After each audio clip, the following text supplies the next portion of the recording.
I'd like to take this time just to tell you to eat my ass. Fists in the air, the crowds ablaze, moments that steal the mundane's haze. No fear, no hold in this maze. Reach the peak of these wild days. It lives, Friday night lives. You died, but Friday night lives. Hosted by DEADPIT Radio, Stuntman Mark and Rambo Rap.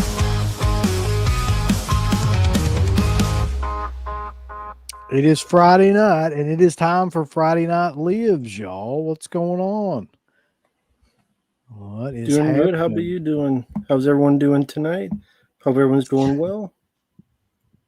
So, I'm looking at like Rambo, like right before the fucking show started.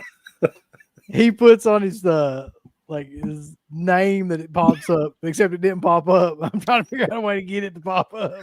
It says Halloween 6 sucks. You got me again. No, I really wanted that to show up. I just don't know how to get it to. Well, that didn't work. Never mind. I know there's got to be a way to fucking get that on there. Who knows? Anyway, Mark, how you doing? Oh, I'm good, man. I'm doing real good. Got off work early today, so it's a rare occurrence, and yeah, just happy to be back on. Yeah, so it is spooky season, y'all. It's time for like our actual, bread and butter. The best time of the year. Everybody thinks that's Christmas, but that is not the case. It is definitely October, and a lot of stuff has been happening. A lot of releases and stuff have been coming out. Mm-hmm. A lot of talk about certain franchises that I'll get into later too. But this is our prime time, and we did a roundtable last night, just talking about what recommendations that we had for movies to watch around this time of the year. Hopefully, everybody watched that. If not, it's still up. Check it out. There's a lot of great recommendations made by everybody too. At this point, we're really getting like, you got to get obscure with it, because I mean, we've all watched the Friday 13th movies and the Halloween movies and and I may watch some of those again. I usually do around this time of year, but like, to have anything that we haven't talked about in one of the 50 recommendation videos we've done in the past, like that's hard nowadays. Mm-hmm. Yeah. I mean, are those like more so background films for you guys, like at this point? Because we've all seen them so many times. They definitely set the mood. I mean, I like having like AMC on or whatever. Those are great background ones, at least for me. I don't know how you guys feel. Yeah, like every time I'm in here, like I've got a TV right in front of me, and I'm always watching. There's always something on the television, like while we're doing these streams. Right now, it's Slumber Party Massacre 2, and the unrated cut, no less. I can just picture the guy in the fucking drill. Come on, we're gonna buzz. Remember that damn song? Oh God, I forgot like how that movie's amazing. I don't give a shit. Like whoever thought of that, it's actually got some good gore in it too. Yeah, like, it does. It really does. But just that character is outstanding. I actually prefer that movie over the first. I know the first one's like dead serious, kinda. You know what I mean? But like the second one is definitely played more for laughs and things like that than the first one. Yeah. But yeah, normally I'll have like a movie playing like that on here. Mm-hmm. What about you, Rambo? You do that? Nah, I just jerk off. Nah, I'm just kidding. Let's see. On stream? Yeah. Well, I mean, that's what the OnlyFans are for. But the Friday 13th Elm Street, like those stuff, background. I mean, those are films every once in a while I watch because they're embedded in the mind from watching them as a kid or growing up as a teenager. And so, I mean, nowadays for me, I'm just very busy with requests. So that takes most of my time watching. So I'm watching, obscure stuff all the time, it seems.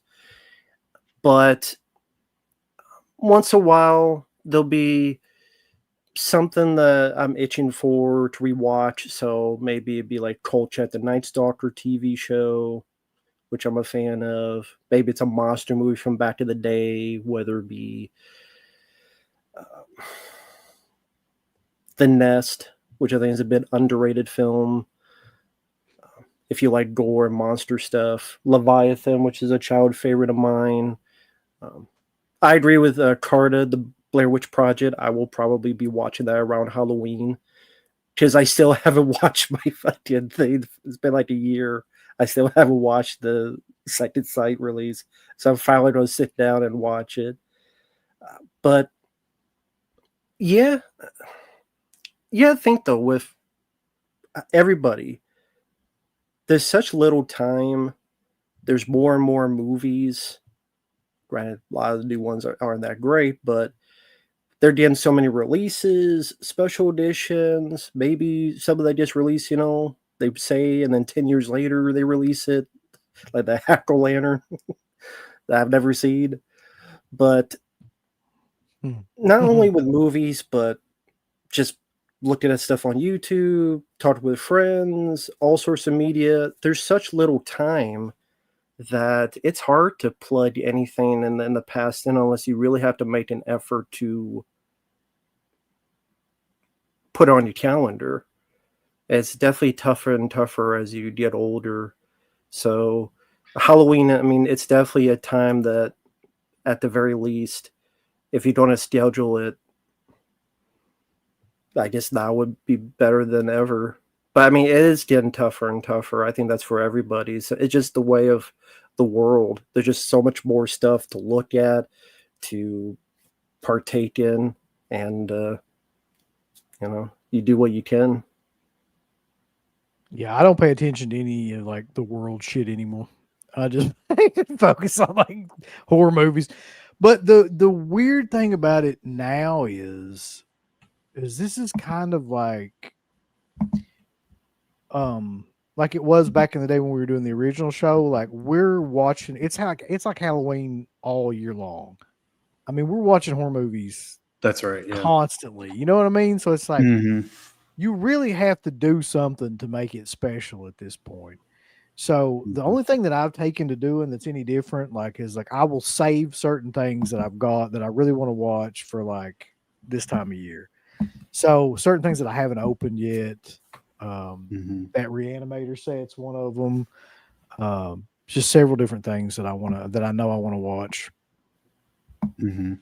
Yeah, I've got one that I bought and I didn't show it yesterday. I probably should have.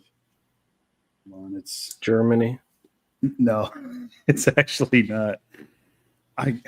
I'll find it in a minute. But speaking to Reanimator, did you see the second sight one? I know you just got the. I was actually going to bring that up. Because they released two things, Possession and Reanimator. Possession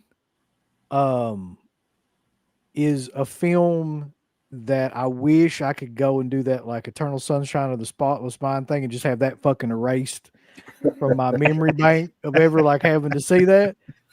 And then wow. Okay. Reanimator, it's like, and I don't really like that's going to be a great addition, but like how much better of addition can it be than the Ignite Films one? Like everybody was talking about the restoration of that one. It's 4K. It's got all the same shit in it that the second sight one will have, like the books and the fucking all that other. Like, what's going to be different about it? Like, I'm sure it's very expensive. Well, I mean, they're all very expensive. That's the thing. Like, I mean, both those editions were probably going to be around the same price. Well, I'm just saying, like you said, like how much can it be? And then on top of that, do you want to spend all that money? No. And for There. I mean, I'm glad they got that and everything, but like, I'm not going to turn right around and buy another 4K of the same fucking movie. Like, that would make any sense. Right. But yeah, Did that Ignite Films version that has the integral cut, right? The more recent cut that Arrow put together. where the fuck did I put that? Now, see, I'm telling you, there's shit laying around all over the place here. Hold on a second. Mm-hmm. Talk amongst yourselves. Sure. Business of Fear. I saw you super chat. We'll get to that in a bit. But I hope everyone's doing well. People in the chat, the mayor, Ultra Eagle, Mark, Alex, DJ Mexicano, Bobby, Jamroll, Teen Slayer, Dustin. Hope everyone's having a good October so far. Hopefully you're watching the movies that you want to watch and not the ones you don't want. Because nowadays, you'll be like Mark and be a pussy and not watch Alien Earth. Yeah. I'm going to binge the whole thing in a week. Yeah, it does. The 105-minute version. Okay. Cool. Yep. Nice. The new stuff on this one is Reanimator at 4D, conversation with Jeffrey Combs, Barbara Crampton, and Brian Using a piece by piece. Reanimator with Lee Piercy, The Horror of It All, The Legacy and Impact of Reanimators, Susie Sorority and the Good College Boy, an interview with Carolyn Gordon. I Give Her Life, a look back at Reanimator, the musical, Reanimating a Horror Classic, the 4K restoration of Reanimator, the Organic Theater Company of Chicago 1977 documentary featuring rarely seen interview footage of Stuart Gordon. So that's the new stuff on this. And then it's got like legacy bonus features, which looks like it's like the rest of the bonus features from other past editions and shit too. Yeah, that makes me wonder just what the hell Second Sight's going to put Yeah, on what the their fuck are they list. going to put on there? You know they're not going to be able to get the access to that. So it's like, There's only so much you could do. I don't know. Yeah. Exactly. But anyway, this particular Friday Night Lives is just a bullshitting show. So this is all about the chat and Mm-hmm. It's a bullshit show. it's bullshit. Hey, we're just hey, here we're- fucking around. Don't come in here. Go find something else to do, you fuckers. No. So real quick, let's see who we got in here. Let's go down the line. I'll be right back. He ain't going nowhere, Mark. You sit down there. God damn it, Mark. Look at him. We got Fat Pig the Conqueror. We got the mayors in here. We're just talking about that too. Preston Lions FC. That's a great name for some reason. What do you think of the Hell House franchise, Matt? Have you seen it? Maybe the first one. I don't remember anything about it. Me So either, there you go. really. I've never seen them, I don't think. Rapid Kirby, A Matter of Pat, Eduardo, Chaz Flicks is in here. It's good to have everybody. Alex Sanchez, Sabian Wilson. Wait a minute. Let's see. What does it say? Favorite slasher films that I like similar to Scream is Sick, written by Kevin Williamson. The House of Wax remake. Yeah, the House of Wax remake is interesting now, especially to look back on. Yeah, I enjoy that one. Yeah, I enjoy watching Paris Hilton get murdered in it. Especially back at that time. She was super annoying. Mark Stubing's in here. Pred's in here. Good to see you guys. Justin Smith is in here bringing his charmingness. Business Affairs says, have you guys seen the 1031 movies? I have not. No, I did not know what those were, so I looked it up, and apparently, without me knowing about it, there's 4 of these anthology horror films called 1031 or 1031 Part 2. I'm like, there's 4 of them, and I've never heard of them, so that's interesting. I'd heard of them in passing, but I've never seen any of them or anything like that. Yeah. Hola, Rambo. ¿Qué pasa? From Y- DJ Mexicano de Texas.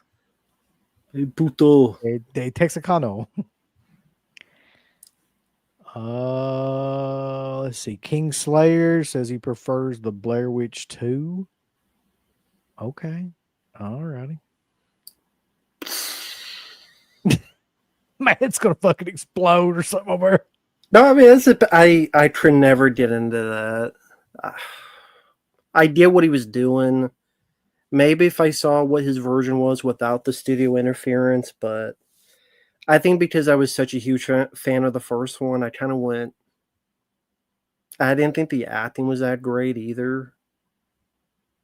Especially that one guy that's like, the fucking bullshit at the end, is like spitting all over himself. I'm like, I mean, I don't mind the Blair Witch 2, to be frank, but it had that gimmick where everything was backwards and everything at the time. Remember, like, and it had the goth chick in it that everybody was going crazy for. But you go back and watch it now, and it's just like a mess of a film. You can tell it was like edited all over the place, and nobody really knew what was going on. Yeah. Glenn Davis, Mr. Bill, my joke to you, me a little bit. Okay. All right. Matt, are you a big fan of 4K, or do you think it's not worth it? I notice a lot of players are junk. Well, it's funny. I have seen a lot of people mention that their 4K players are very finicky. It seems like the higher they go, I mean, you've mentioned before, just the disc themselves. If you breathe on it wrong, it won't play. Or there's a faint fingerprint, it won't play at all. Yep. As for 4K, I have some, and they do look good.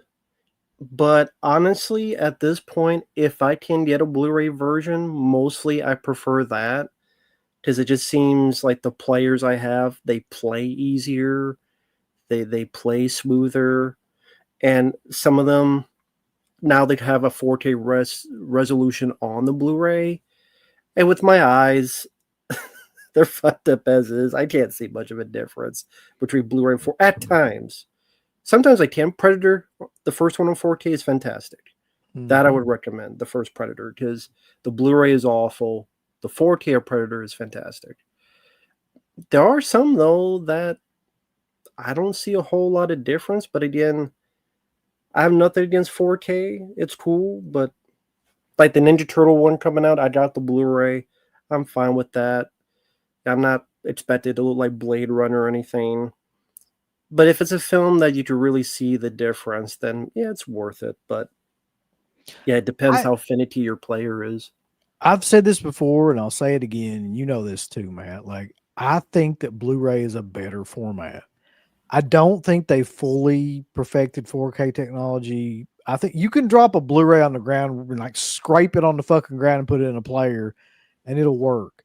If you get a fingerprint on a 4K, it son of a bitch will skip for like 20 minutes. Like, you'll be sitting there like trying to figure out what the hell's going on. It's not a great format in terms of playability, durability, whatever you want to call it. Like, it's just not. And it also depends a lot too on like what kind of 4K player you buy. There's a lot of people that have bought a lot of 4K players, and you can't play anything on them hardly, or you'll just sit there and like have to restart the fucking thing over and over and over again.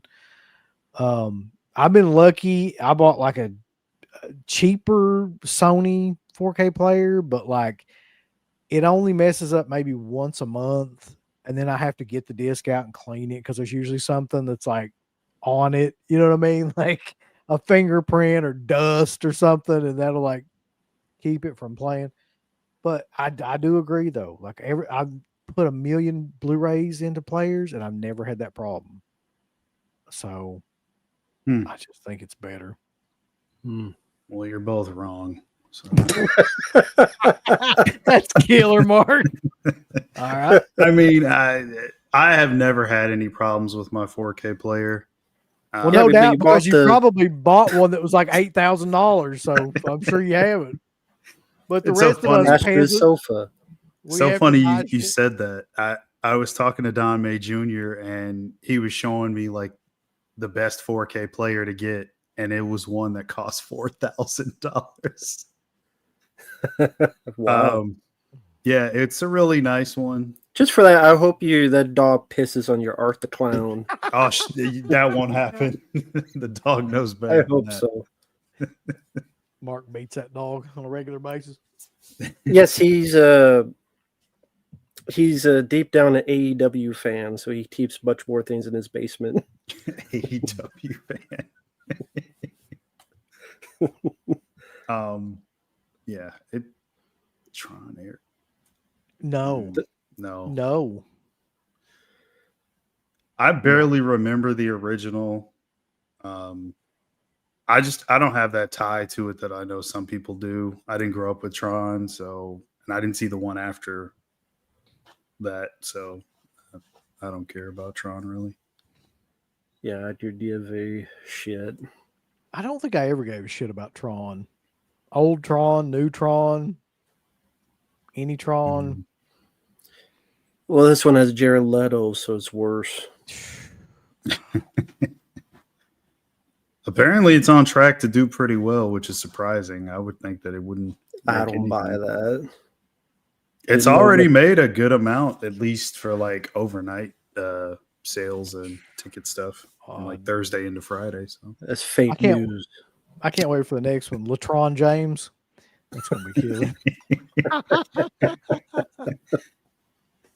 That'll be the sequel to this one. You want to talk about this, Matt? You had an experience with this wonderful series recently. Yeah, I've seen the first 3 episodes. For those interested, the review is up. I did get requested to review the other next 3 episodes. That'll be for a while. Yes, Predator Badlands, I heard, was PG-13. It looks terrible. It looks like a crappy Marvel film. Tons of CG. I just can't get over the head of the Predator, the way it looks. I just cannot. I can't explain what that looks like, but it's awful. Looks like shit. Yeah, it's like red, almost like it just squished. Looks so bad. It looks like a goober. It looks terrible. It's overly CGI, like a Marvel movie. Fighting a bunch of CGI monsters. It's not for Predator fans. It's for people that go see superhero movies, because that's what it's trying to be. Looks like one of those movies that went on Disney Plus, one of those TV shows, or Star Wars show. That's what it looks like. It looks like a Star Wars TV show. So, fuck that. Fuck Sigourney Weaver saying she wants to do another one. I don't want to see it. Please, I'm done. You know, in the past, you mentioned, like, what's the one franchise you never want to see again? For me, it's Alien. I'm done. Mm-hmm. Done with it. I mean, I find it funny. Oh, go ahead. Go ahead, Mark. Well, I just find it funny that Ridley Scott made that statement about like mediocrity in cinema nowadays, and he's adding to it with fucking Alien and just won't let it die.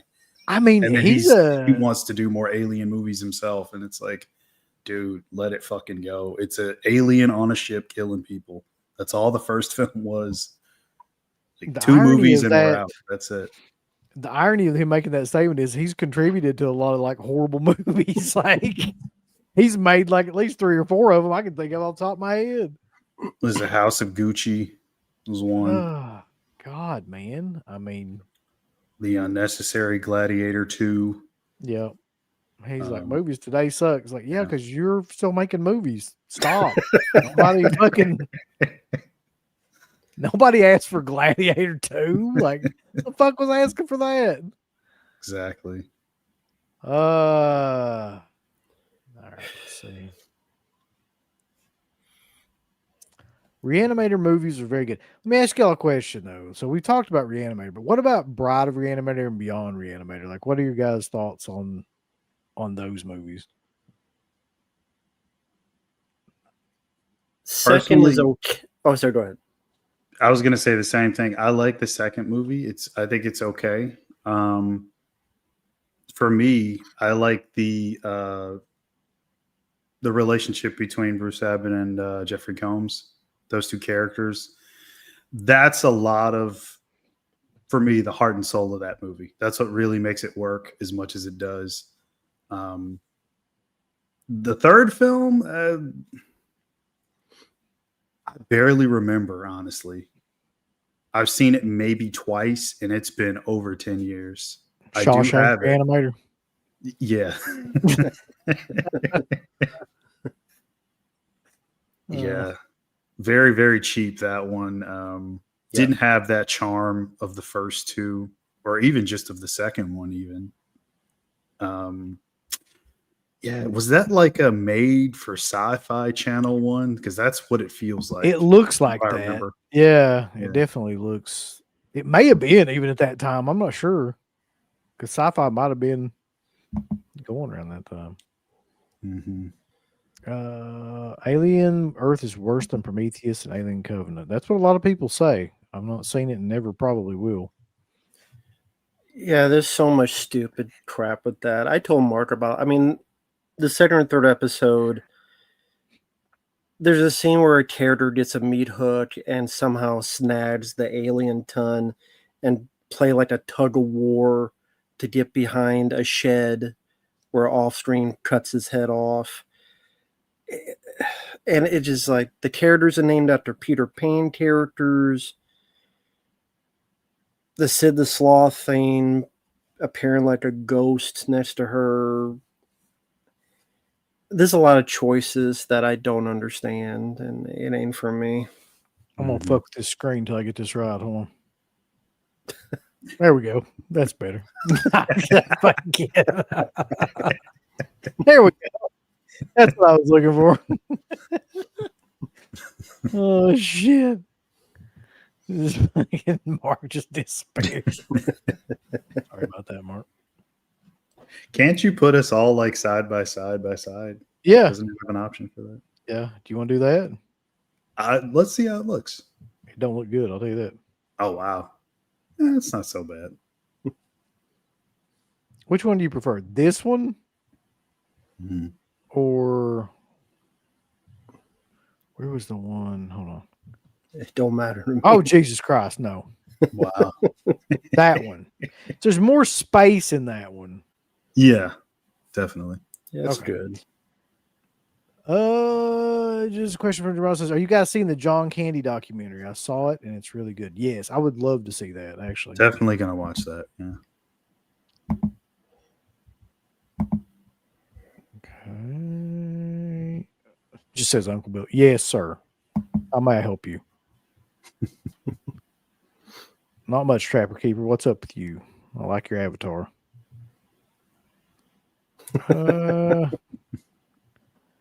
Pred says he saw Strangers Chapter 2 and liked it, but people are saying it's horrible. It's got to be better than that first one. That first one was just like straight up shitty remake of the original Strangers. Yeah, I'd seen some stuff online about it. Most people are shitting all over it, which didn't surprise me considering the first one. So, I mean, I don't know. I'm not in any hurry to see it. But if you liked it, that's cool, Preminator. I didn't see the previous one, so I don't care. You don't need to see it. Gozer says, got the Ghoulies 4K. Uncle B, you were right. But yeah, that is the strangest fucking thing. That is one of the best looking 4Ks I've ever seen. But it is. Yeah. Like it just is.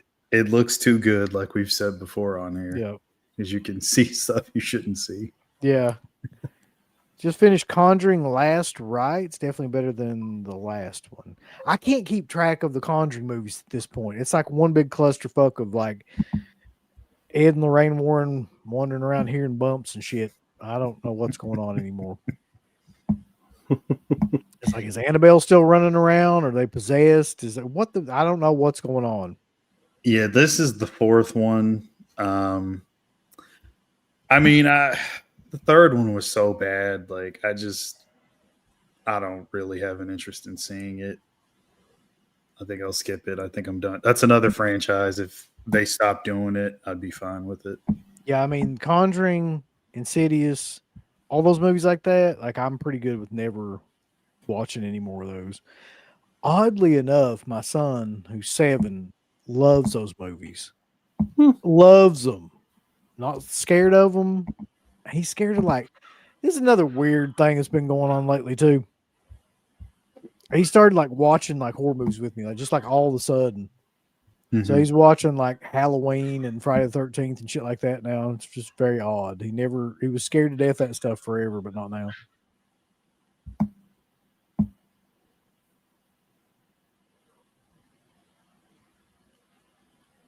I mean, a lot of movies do. I can watch other movies for that. I did get 2 super chats.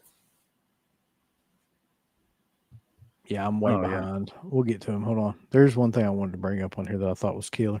Sure.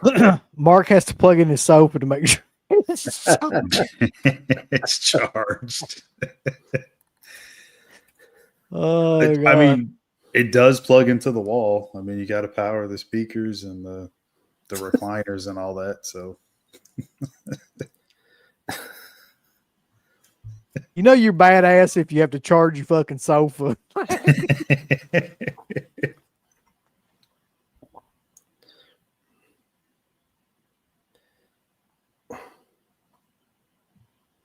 Uncle Bud, did you see the scumbag Hassan Piker using a shock collar on his dog? Who the fuck is that? I think he's just some Twitch streamer guy, so he don't matter. But how you feel in general, people using shock collars? You have pets. Yeah, I couldn't do it. I actually bought some because they won't shut the fuck up, as you can clearly hear throughout this stream.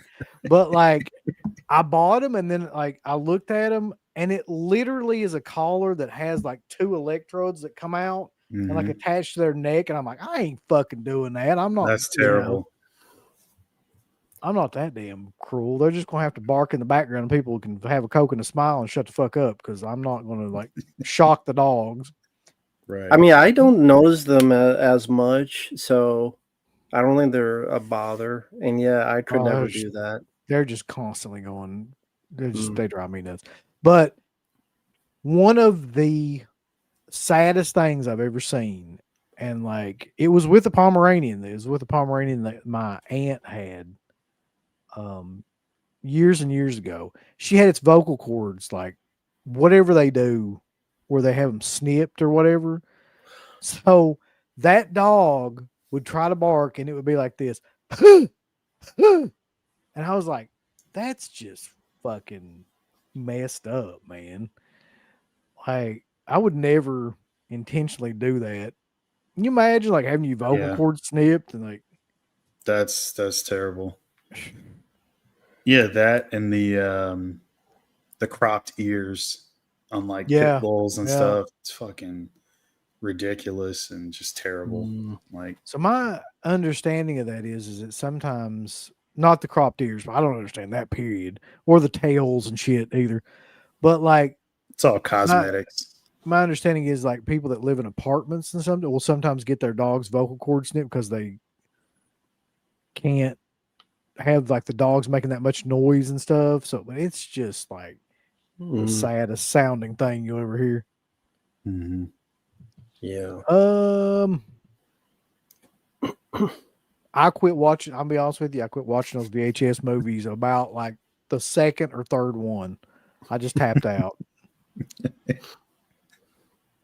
It's like being in the walls of Jericho. I just fucking had to tap out. It's weird because I just started watching that yesterday or the day before, and I thought the first story it had potential and it went off the rails pretty quick. And as usual, I fell asleep and didn't finish it. As a recommendation, it's so good it'll make you sleep. Yeah. Granted, I started it after midnight. I probably should have been asleep anyway, but I watch those films off and on. There's some segments I like, some I don't. The last one, the first segment I really enjoyed because it was pretty much like a first-person shooter game, just cops shooting zombies and tongue-in-cheek fun. That was Didn't cool. see the new one. What was that? No, I said that one was good. Some segments in it. That was the sci-fi one, VHS. And the one for the 80s, I thought 85 was pretty good, but 85 was solid. I hated the first one. I think I called it very horrible shit is what it should be called. But I hated the first one. Pat Pig of the Conqueror has been a member for 14 months and is now a sponsor. Says, ever do that mystery box deal for? Do you mean like I did the mystery Blu-ray or whatever it was, but I've never done like I didn't know there was a mystery box that you could buy. What was the mystery Blu-ray? Don't know. It's a mystery. Oh. But it was just they offered like, it's like $15 or something like that, and it was just like had a question mark. It's like it's a Blu-ray coming out. We ain't gonna tell you what it is. Like you have to. It's the same thing Vinegar Syndrome used to do. Their shit. Mm-hmm. But I got wrapped up in it and had to buy it. So here we are. Any new releases y'all are excited about? Yeah. Just got the notification today that Jacob's Ladder 4K is coming from Lionsgate. So I think it's supposed to be the 14th, but I guess they sent it out early. So that's cool. Maybe next week I'll get it. Look forward to that because I love that film. And I think there's a new documentary on it that Tim Robbins may be on it, which that's cool. That's amazing. That's very cool. Of course, Ninja Turtles in December. Yeah. Night the Juggler from Radiance Films because Tino Lorber decided not to. So Radiance Films, that comes out November. So I would say those three for me. That's one I'd look. Outland. I'd really want to get that. Yeah. Miss 45. That's another one. I actually got my shipping notification for that. Miss 45, In the Mouth of Madness, and In the Mouth of Madness for sure. That's Long Kiss Goodnight. I'd ordered all those at the same time. So yeah. Mm-hmm. Cool. Nice. Well, Spawn. Those I'm looking forward to all of those. What about Spawn? Yeah. Got that one too. Yeah, I got Spawn on the way. I got the I bet you did. John Leguizamo free version. So where you just play it and all his scenes are cut out. Makes it a lot better. That'd be a better movie. It would be, I swear. Yes, I'll be at Scarefest next weekend on it Saturday, I'm pretty sure. I can't come the whole time. There's really no point because the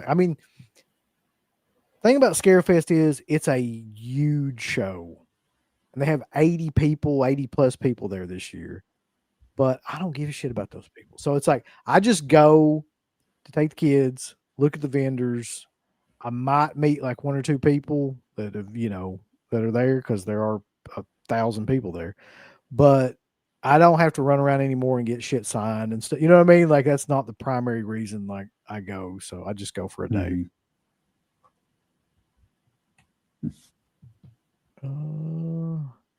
So yeah, that being said, like if anybody wants me to bring anything like any kind of merchandise or anything like that, let me know and I will.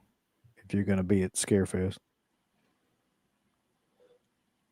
Nice. Let's see. What if you brought the Dick Demon and any fans they'd go sign it? That's a good point. Good. Somebody brought this. Will make it lean back up again. Yeah, you should try to like heat it at the base or something and see if you can loosen it so that you can straighten it out. Put it in between something, make it stand up. Like a homemade splint. Just try to like fix it. All right, I'll get to some of these super chats now. I think the Elm Street 4K Steelbook collection brought physical media back on the map and needs a video in the future. What do you guys think? I'm not sure what he means by brought it back on the map. I think he just means brought physical media back into the attention of like mainstream, because like I guess that's like the last really big franchise release. Anyway, is it really mainstream or just in this group? Well, I don't know. It sold out almost immediately. Mm-hmm. I mean, yeah, true. Night of the Living Dead did as well. So That's true. Yeah. Because they barely made any, it seems. I don't, Yeah. and that's the thing, that there was a recent kind of statement from Warner Brothers, like, we're not making any more of these steel books. Newsflash, they will, but they're not making any more right now.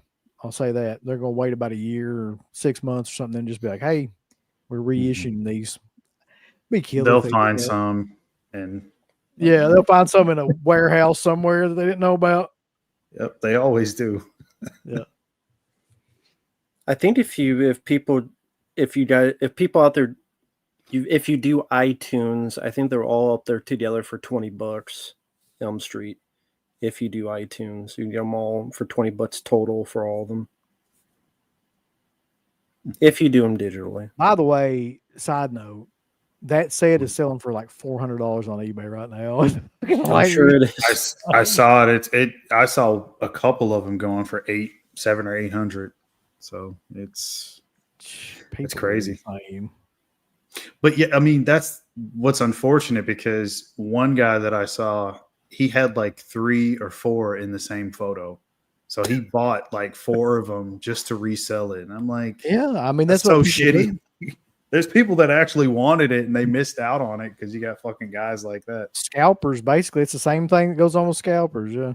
Mm-hmm.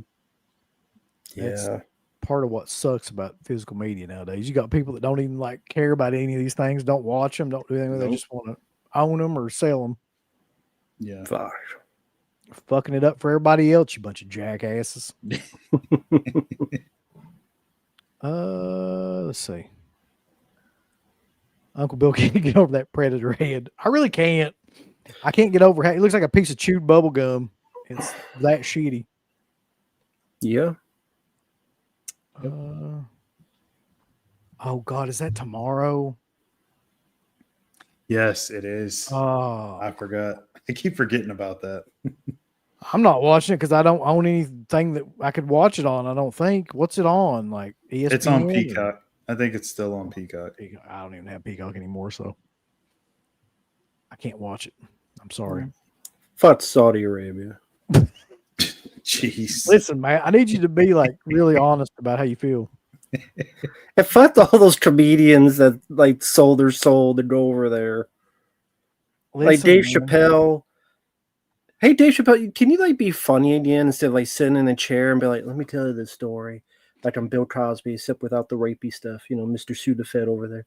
So, how about you like be funny again instead of, if you think it's so free of speech over there, how about you live there and talk about the Prince and see how far you get?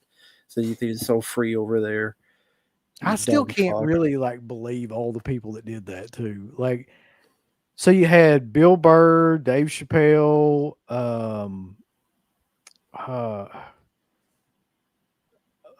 Gabriel Iglesias. There was like a ton of them, man. Like all the Mark Norman, all the bigger like indie comics and things like the Louis C.K. Like all those guys did it. They all went over there. And the only guy that didn't, and I was like, this is insane, is Shane Gillis. Like they offered him apparently like a fortune to do it, and he wouldn't do it. There's a video of him where he was like talking about it. He's like, y'all hear about that comedy festival? He said, like, in that Saudi Arabia? Like, I'm not doing that. It's like, yeah, that should have been pretty much everybody's response. Like, I think he said, ridiculous. Don't 9/11 your friends. Yeah, it's just, dude, the same argument that WWE makes, these comics are making too, which is like, they're trying to progress and they're trying to, like, this will help with I don't think that's it. I think it's mostly just the insane amount of money that they're getting paid is why a lot of these people are doing this stuff. Well, I mean, I hope you're not gay, because if you are, you die and get decapitated. Not just that, if you say anything about them, and that was one of the things that was in there. Like you couldn't talk about Saudi Arabia, you couldn't talk about the regime, you couldn't talk about anything. They had to sign contracts like that. Yeah, like you can't. It's like, what kind of comedian fucking are you if you do that? Like that doesn't even make any sense to me. Mm-hmm. So did the female comedians have to be like this? That's also, I wondered about that too. Like, there's only 2 of them though. So I don't know. Yeah, and if you talk wrong, you go to jail at least 20 to 30 years. Just for But talking wrong on Twitter. Imagine that was in the US. Dude, I thought that was a horrible move on all their parts. Like, I don't know why they did that. Some of those guys did not need money. I have no idea what possessed him to think that was a good idea. Same fucking thing with this Saudi Arabia show. It's like, what are you doing? Like,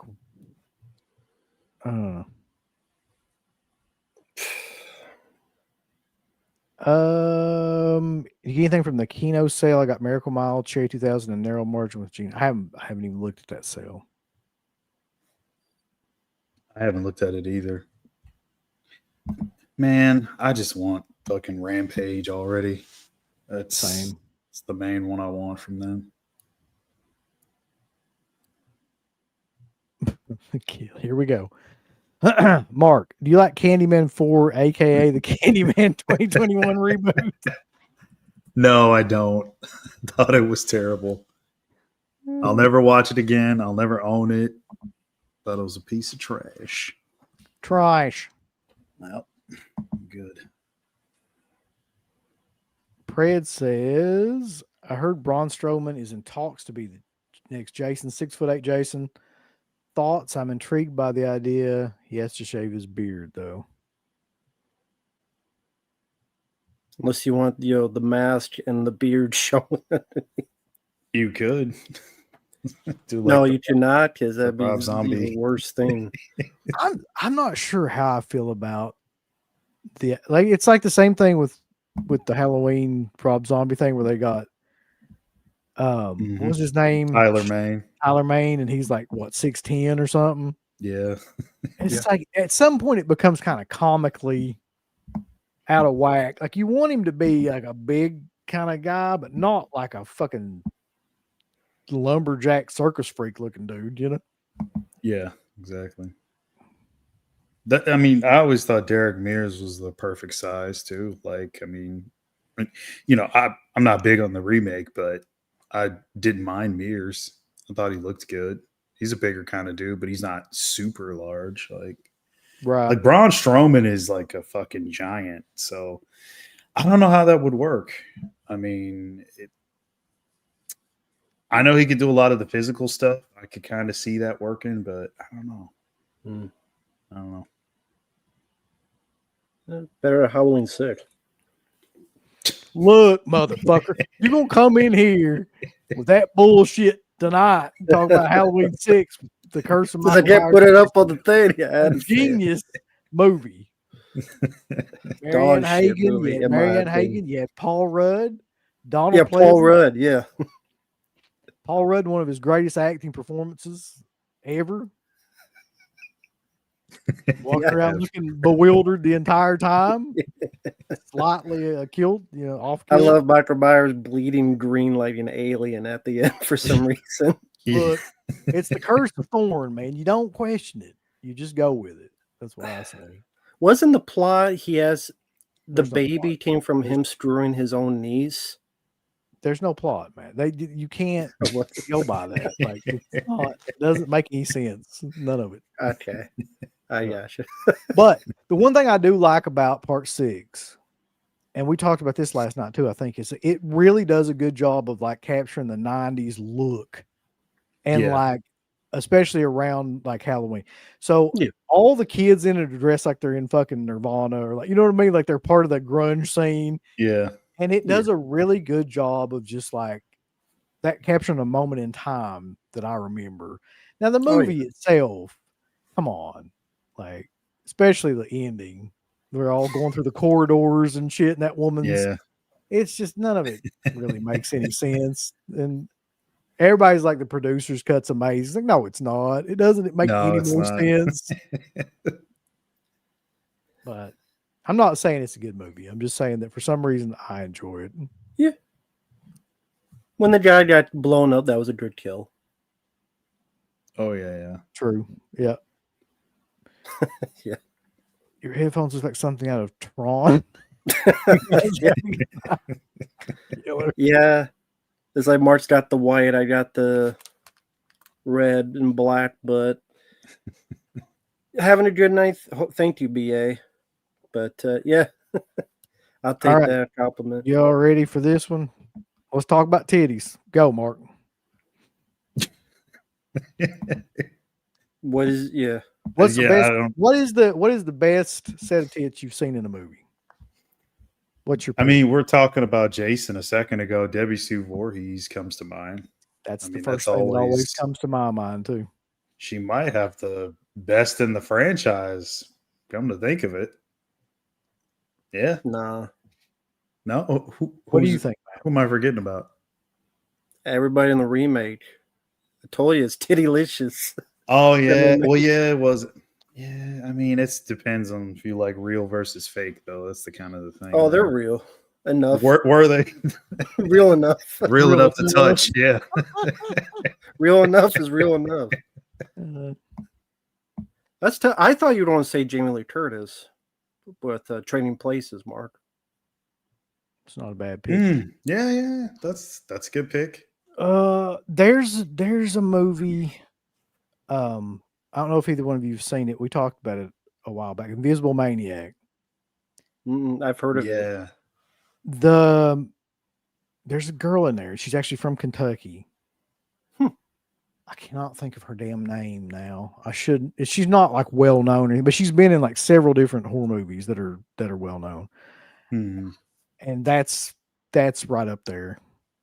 Like in that movie and in like several other movies too. She was also in Samurai Cop. She played like the main The main romantic lead Okay. or whatever.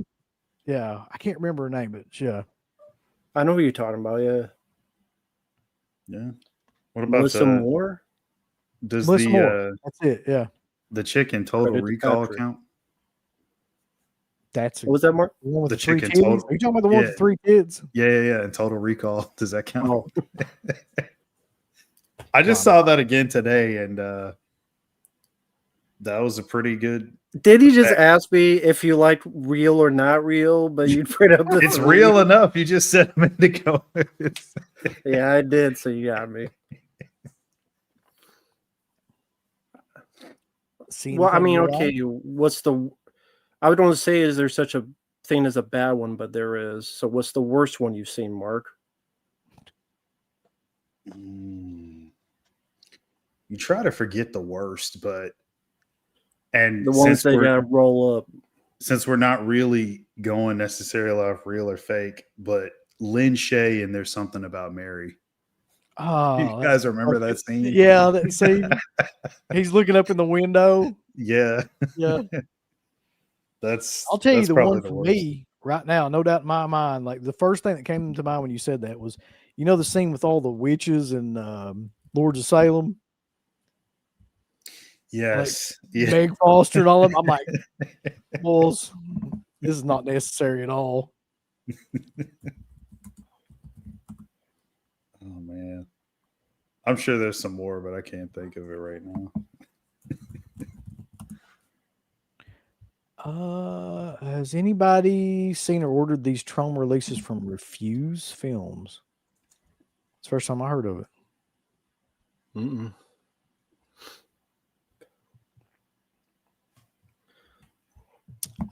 Nick, I did get your money. Yeah, I should be sending that out probably either tomorrow or Monday. I apologize. I've just been really busy with a bunch of crazy shit lately. Oh my god. Rambo, I'm blaming you for that. She just fucking took a shit over here in the corner. I told Literally you. right by Arthur I Clown. told you. You get. It's what you get. Oh man. Fuck. I'll take credit for that. Yeah, I'll She be was a back good in a listener. minute. She Jesus heard me. Christ. That's what poor old Mark. He's got to go clean up shit now. I do, because I'm like, Well, whenever seen him run around the Yeah. back, I'm like, something's going to happen. and take a shit. Yep. I take credit for that. While Mark is sanitizing his whole fucking room, probably. Best Robert Redford performance: Butch Cassidy, The Natural, All the President's Men, The Sting, and Jeremiah Johnson. I feel like that's more of a statement than it is a question, but yeah.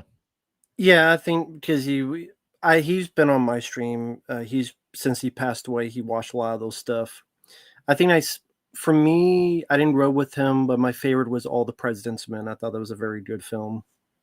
So, yeah. This is a good question too. Which monster season is better? The Jeffrey Dahmer story, the Lyle and Eric Menendez story, or the Ed Gein? The Ed Gein one is fucking ridiculously shitty. I'm sorry, but like I tried to watch that and it's just fucking stupid. I really, really liked the Lyle and Eric one. I thought that was a really good one, but I think the Dahmer one was probably the best. That one was crazy, but in a good way. The Ed Gein one is like, I tell you what I associate it with. I associate it with like Dark Knight Rises, where they just did too much silly shit. The voice that he uses is like the Bane kind of. It's like a bunch of bad decisions went into that movie, where it probably could have been a lot better if they would have just changed a couple of decisions, but they just went way too out there with it. Oh. Let's see. For some reason, I don't know. That's the one I heard that wasn't really related to the true story. Like they were making stuff up, or maybe I'm thinking of a different Ed Gein one. Someone's talking about something about like they put stuff in there that wasn't factual. They are saying that about this one, yeah. Oh, okay. I don't know what. I mean, I didn't get through it. I watched the first part of it, and I was like, okay. So I don't know what's in there, but yeah. Gotcha. It's just the guy and his accent and his voice and everything's just, I just thought, this is stupid. I'm not sitting through this shit. What MGM big box VHS do you guys have? I have Poltergeist, Pennies from Heaven, Fool for Love, North by Northwest, Midnight Cowboy, Cat on a Hot Tin Roof. What MGM big box VHS do you guys have? I don't have any. I don't collect VHS is the thing. Not me either. I like the cover art of VHS, but just collecting them, well, nowadays it'd be too expensive. Second off, there'd be no room. And I've seen them and they look really cool out of those big boxes. Is there any big box VHS of any kind you have, even just one or two? Yeah. Yeah. So I've got the Silent Night, Deadly Night one that was put out by, I think it's USA Video. Oh. I think that was right. And I've got like this one right here. I've just been finding stuff like Spasms from Thorn EMI. I've got actually, be right back. 1 second. Yeah, I got one. Actually, yeah. I got this one I picked up from Orbit a long time back. This is it's the Return of the Texas Chainsaw Massacre, aka Texas Chainsaw Massacre, the new generation or next generation or whatever the hell the generation it was. This one's sealed. And what do you got, man? Forgot I had this, so much so that there's dust on it. It's getting on me. Rambo 2, Thorn EMI. Oh, that's cool. Was a clamshell, but same box as the one I've got, yeah. Yeah. Because I had one of these back in the day of the first one, First Blood, but sadly that was way gone. This was like 50 cents. And I figured since it's one of my all-time favorites, I mean, it'd be a nice collectible. And again, sadly never had this when I was a kid. They were taped on a VHS tape, but I had First Blood, the first one. So cool that's the clamshell, the second. And then I have found this one too recently. It's weird. I really don't collect these. These are just old ones that I had laying like in totes and stuff. Night of the Zombies. Oh, okay. Which I've had that since probably the 90s, I would say. How's the movie? That's awful. It's fucking shit. But like, it's got a pretty cool cover. Yeah. Well, Joel M. Reed directed it. The same guy that directed Bloodsucking Freaks. Oh, okay. That's probably why I got it. Let's see. How'd that go, Mark? It's a lot of fun. Yeah. Was it did I by miss? the Art the Clown? Yeah, it was right. I could see it like on screen, like right here, and I'm like, oh, she's doing like the spin around. She's sniffing. I know what's coming. That's what you did. I said it, and you're like, nah, she's fine. She would never do that. She never does that. Never. But Thanks to me. Yeah, it's all thanks to you. That's what you did. That you willed that into being. By the Yeah. way. I wish I could do that for anything else. It's just dog shitting on things. Bobby's here. He says Uncle Bill runs to CK screaming, saying Matt spank. Spank me. Oh wait, we didn't read the previous one Bobby had. Wait, Bobby had another one before that? Before that. Yeah, you had it on, but you were I asking missed Mark this. to... All right. Matt walks to the kitchen. Uncle Bill said, "We're watching Alien 3." Matt turns around and walks to Uncle Bill and said, "What did you just say?" Uncle Bill said, "We're watching Alien 3. How come your eyes stopped blinking?" This one took me by surprise, though. And we'll go back to Uncle Bill runs to CK screaming, saying, "Matt spanked me."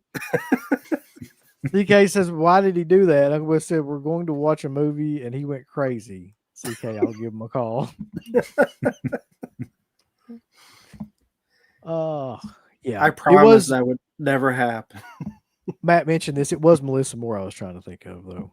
Yeah. Yeah, Patrick actually is the one who said it, so thank you, Patrick. Yep.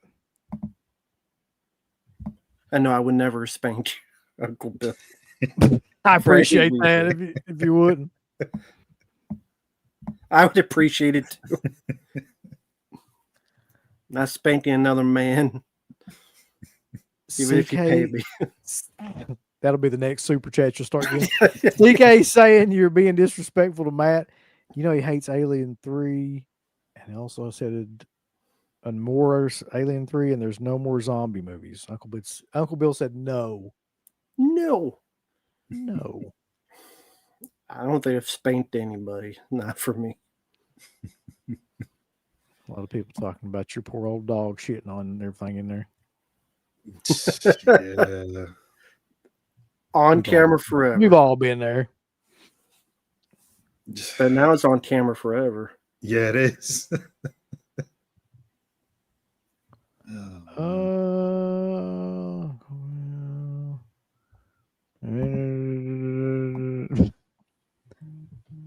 got the big box of pizza sluts. That has to be a good one.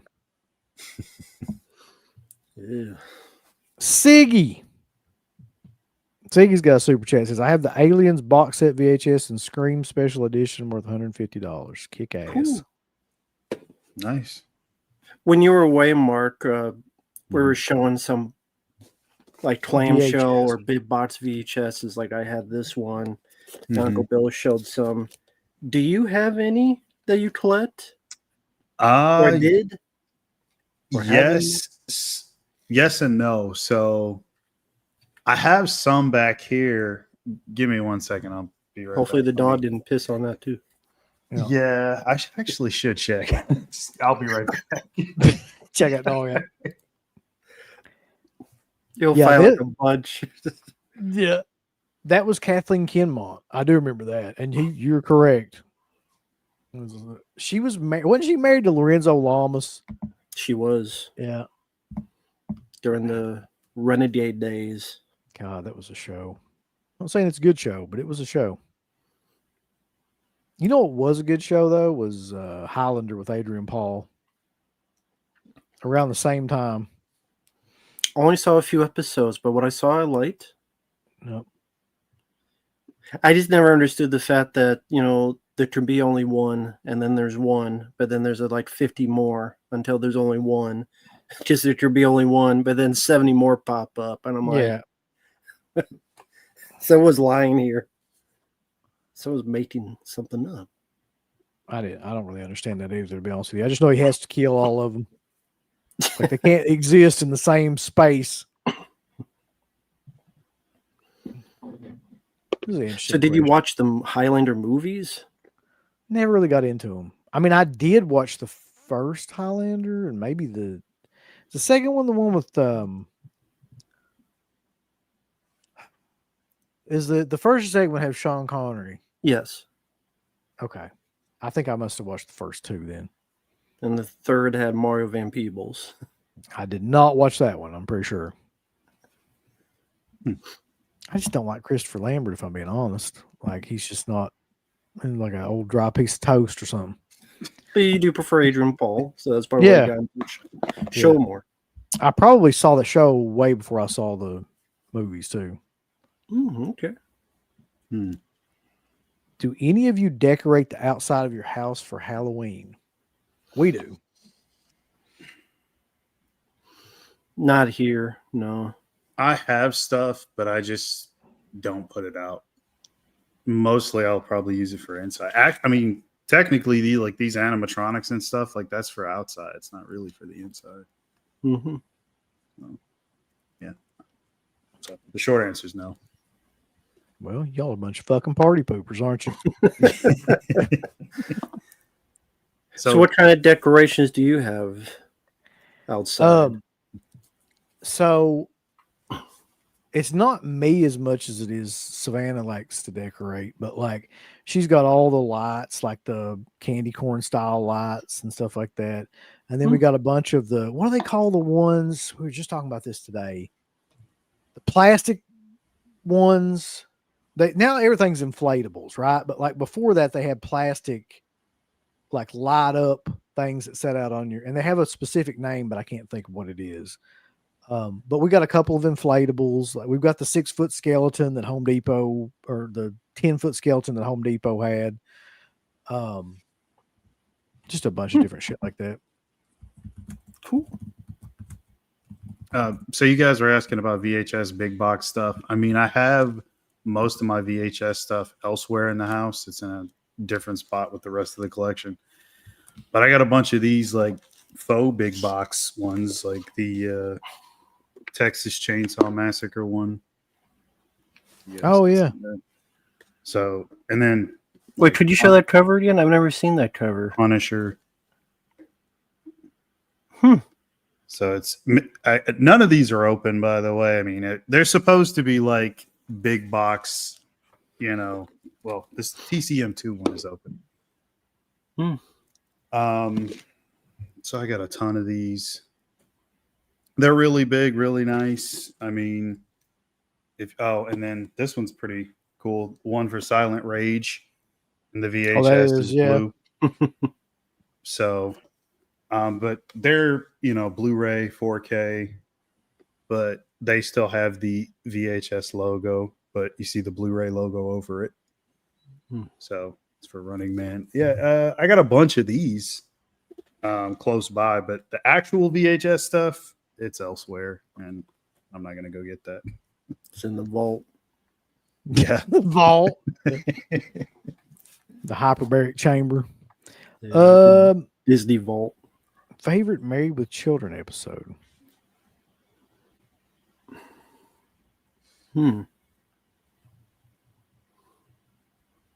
Whichever one shows the most skin of Christina Applegate.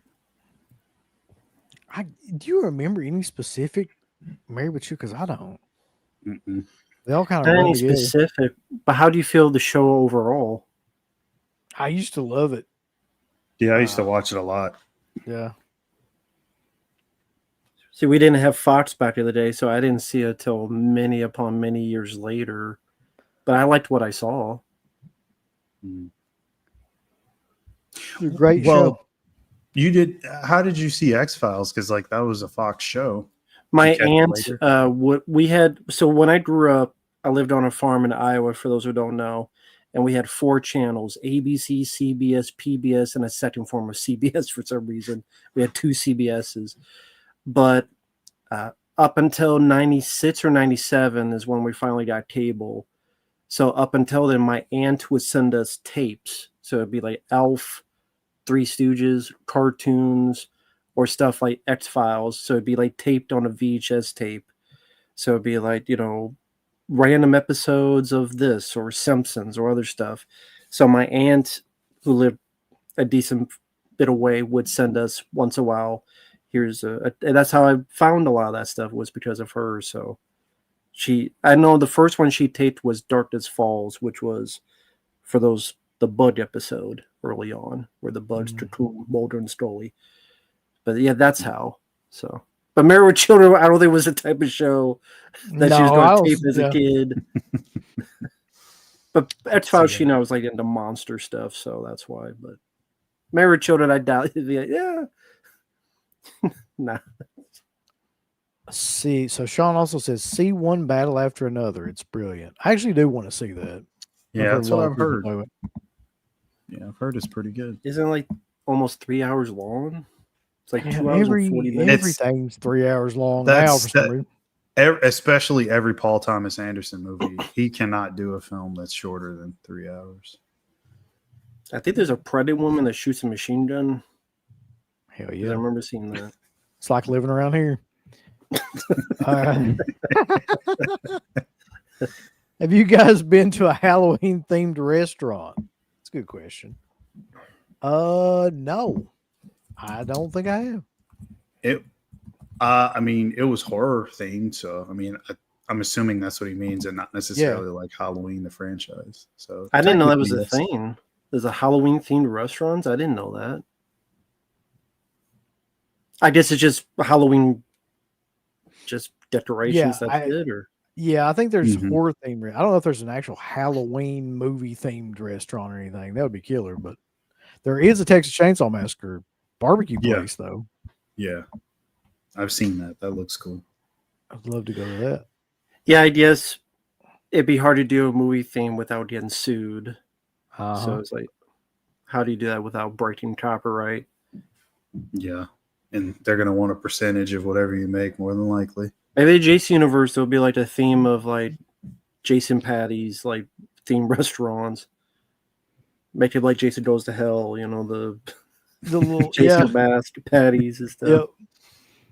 With all other stuff they do with JC Universe, they might as well. Didn't they kind of do that in there in the movie? What they call it, the Jason Burger? Or yeah, that's what I was referencing. They could do that for real, but I don't. People. On a side note, yeah, go ahead. I was just gonna say, Mahoning does that kind of shit all the time. Like they'll have like that drive-in that we always talk about. Like they'll have like whatever movie they're showing in some sort of specific like food related to the movie. So yeah, I mean, you can definitely do that. The TCM one is in Texas, right? I mean, yeah, Matt, it's a new on the road video for you.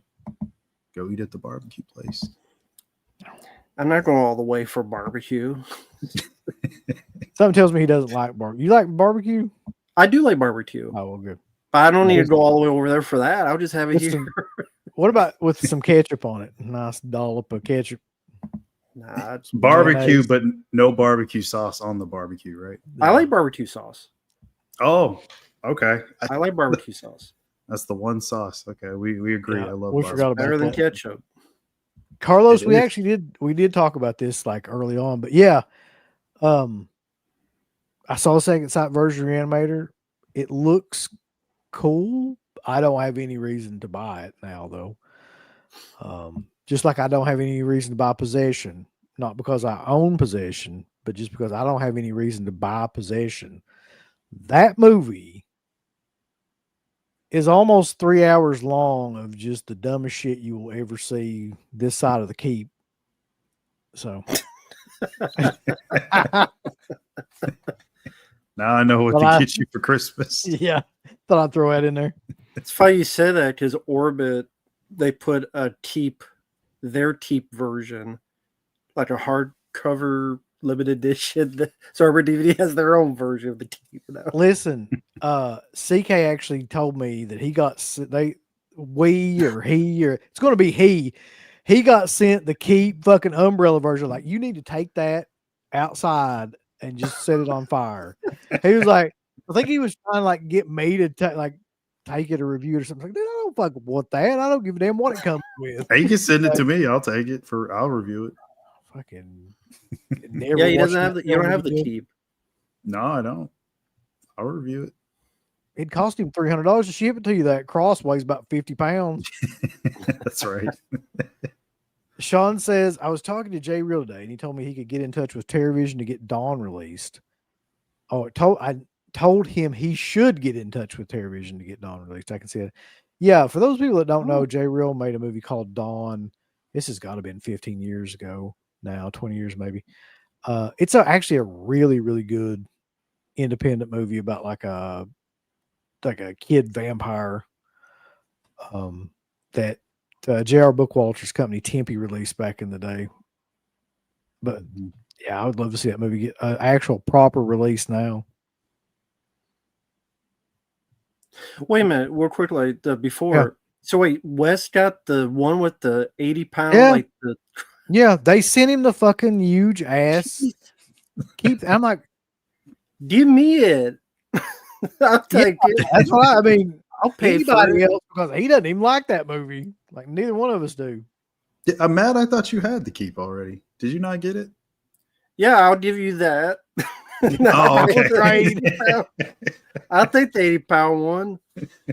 Because I'll see that documentary with that asshole, Stefan Peter, who made it.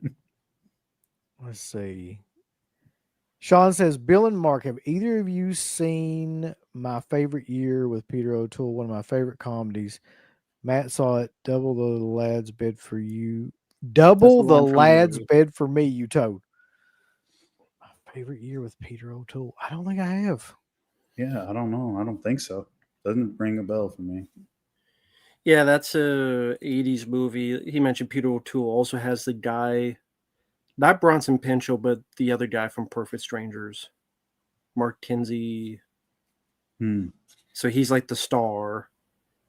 And Peter O'Toole is like an actor and is kind of his last run and getting ready for this revival on the show that Mark Kinsey's character is working on. And he's like a recovering alcoholic. So it's like comedy, drama, all that stuff. So, yeah.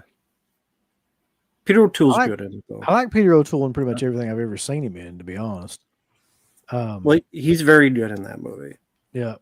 Do you remember, what was that movie with him and Daryl Hannah? And Gutenberg was in that son of a bitch, like High Spirits? Yeah. Yeah.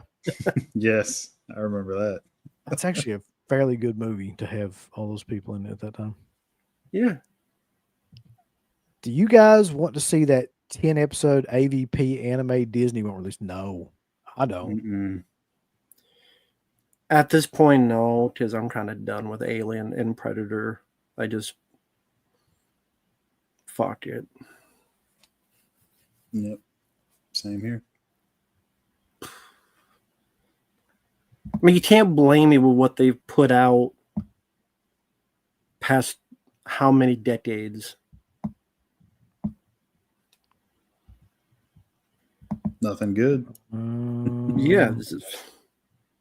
And then Sigourney Weaver's like, I'll do another one. Walter Hill's writing it. I'm like, I don't care. Fuck Sigourney Weaver's ass. It's the perfect way to come on here. Yeah. I love the shirt, though. It works for the season. Yeah, man. What's going on tonight, guys? I haven't checked out any of the show yet. I just saw that you were still up, and I was getting ready to take my first gummy of the evening, so I was like, huh. He was telling us he guys set that Teep 80-pound cross. Yeah, I want to promote it like Andre the Giant whenever I get it. Like, I'm just going to review the box because I don't want to totally piss them off and talk about how shitty that fucking movie is. But the packaging, like, I want to do like a perspective shot of it, make it look even bigger than what it is. Of course. I'll take it off your hands. I'll pay for it. If you don't want it, I'll take it off your heads. Okay. I think the most talked about thing tonight has been Tron, Ares, and Reanimator Second Sight. That's been the two most common. Well, yeah, I know, Wes, you mentioned the Reanimator Second Sight on the Discord. The 4K. Are you getting that? Yeah. I mean, I'll try. If not, like, that Second Sight to me, and I know a lot of people, like Garrett's not a fan of the artwork that they use or whatever else, but that aside, subjective stuff, dude, their overall packaging, the transfers, the attention to detail, the extra features. If Second Sight has a release of something out, odds are it's the definitive version of that movie. So I mean, nothing against Ignite Films or whatever. I mean, they're a newer company, and I've heard great things about that set. But man, Second Sight has the track record, and the price. To me, it's priced a lot better too, because I think the Ignite set was like $70 or something like that. You know what they're going to drop in your lap, buddy? They got the fucking best edition of Possession you've ever seen in your life. You ready for that? Sure. They got the rare 18-hour Sam Neill Bass and Buttermilk edition or whatever happens to that 18-hour Possession cut. Yeah. You can see Sam Neill, I don't know, eating. What is that shit they eat in Australia all the time? That fucking Vegemite. Vegemite, yes. Puts that on a cracker Smothering and just goes to town. Vegemite on his balls. You know what else pisses me off, though, speaking about Australia and shit? No offense to Australians. No. Like, WWE is, they're the ones to blame here, because every other pay-per-view or PLE or whatever the hell they call it now is overseas somewhere. And this one tomorrow morning is in fucking Perth, Australia, right? Which means 12-hour time difference or whatever it is.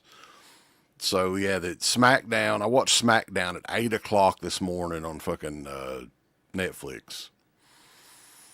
That's, I hate that shit, man.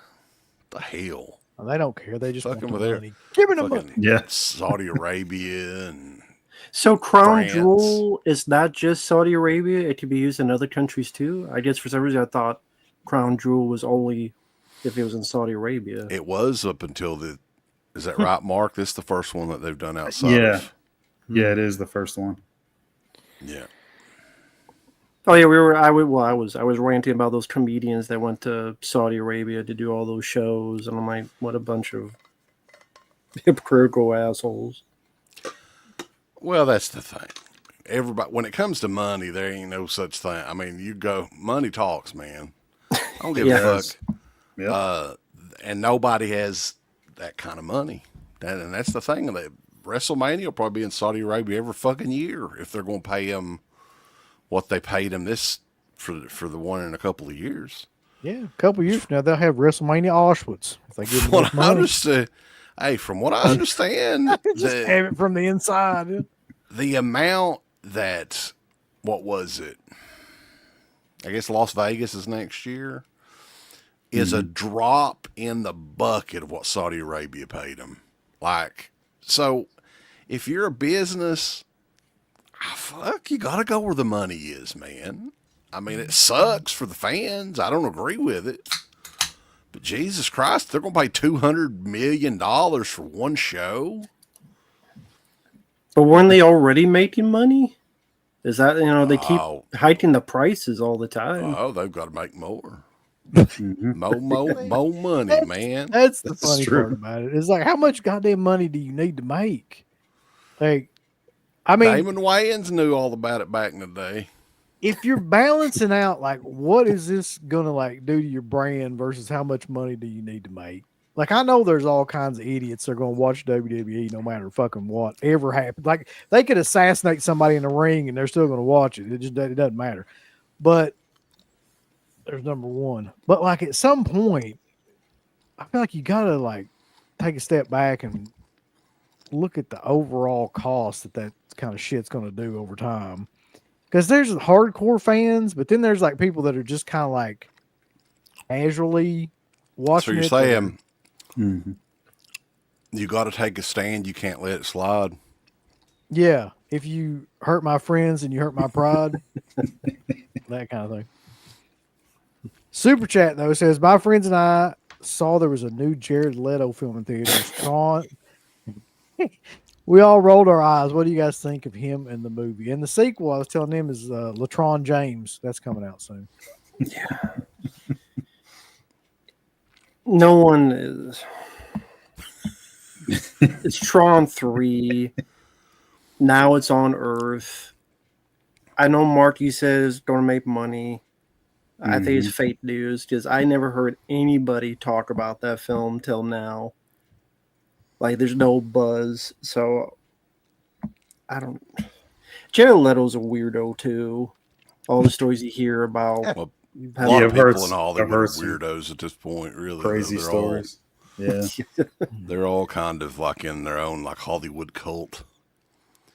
I mean, I think he's a decent actor. I don't know about some of the film role choices of today, but all his early stuff, I liked all those movies that he did. Requiem for a Dream, Fight Club, Panic Room. I mean, Urban Legend. Yeah. Even that. Did you like A Tron Kiss Goodnight? No. The Tron movies is just, to me, like a pure example of just something that I don't give one single fuck about, and I'm never going to watch it. I just don't care. I don't get mad about it. I don't get happy about it. It's just kind of good. Let it exist. It's just not on my radar. I'll never watch it.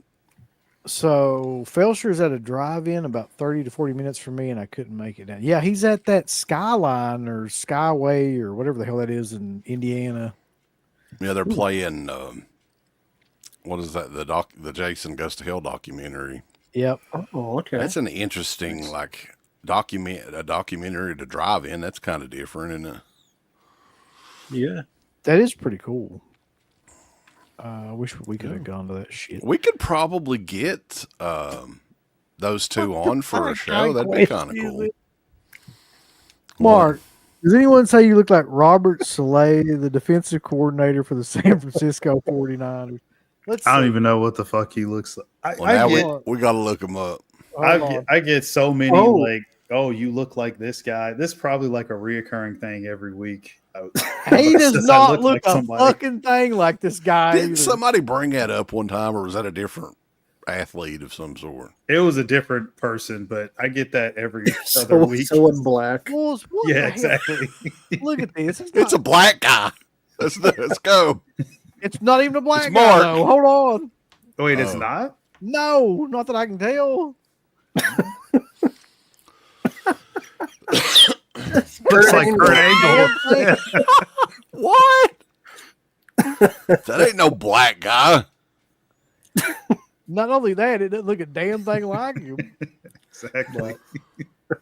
Yeah, he looks like Christopher Daniels. That's who it looks like. He the does. wrestler. Yeah. Needs his martini in his other hand. Oh, anyway. Oh yeah, one important thing Wes missed is Mark's dog crapped on his floor on the stream right by the Art the Clown.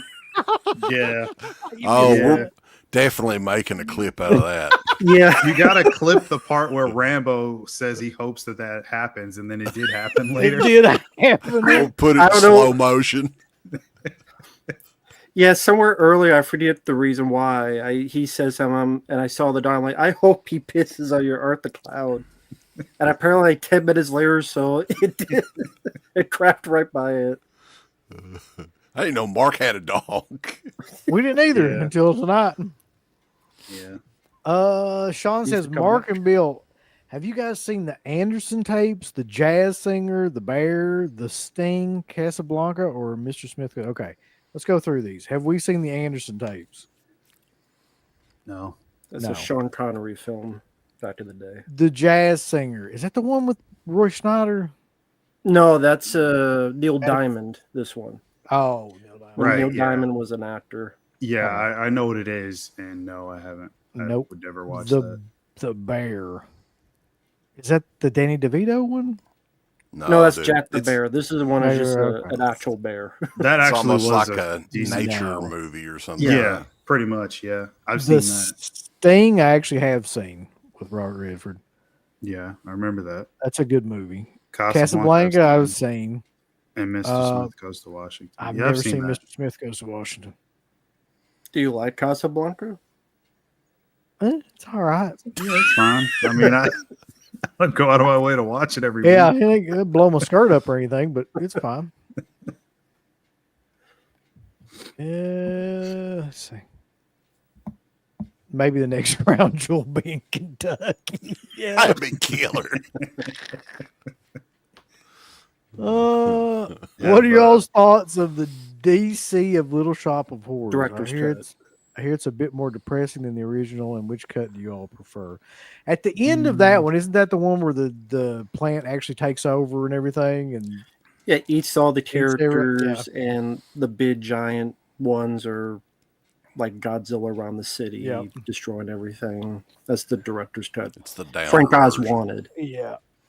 I prefer the original version actually. I was going to say that too. I don't. 9 need- times out of 10, the theatrical version is always going to be the best. There's a reason that they changed the ending of any movie, really. I mean, very rarely, I don't know if I can think of one where the director's cut was better. The Descent. Isn't it the ending? She gets out, but then in the director's cut, They all die, right? yeah, she was stuck in there. Yeah. I know. I just say that just some people prefer that. Didn't a Little Shop of Horrors, wasn't there a rare DVD that had the director's cut on it that wasn't supposed to come out or something like that, and it was worth a fortune for years? But then they finally brought it out officially. Is that right?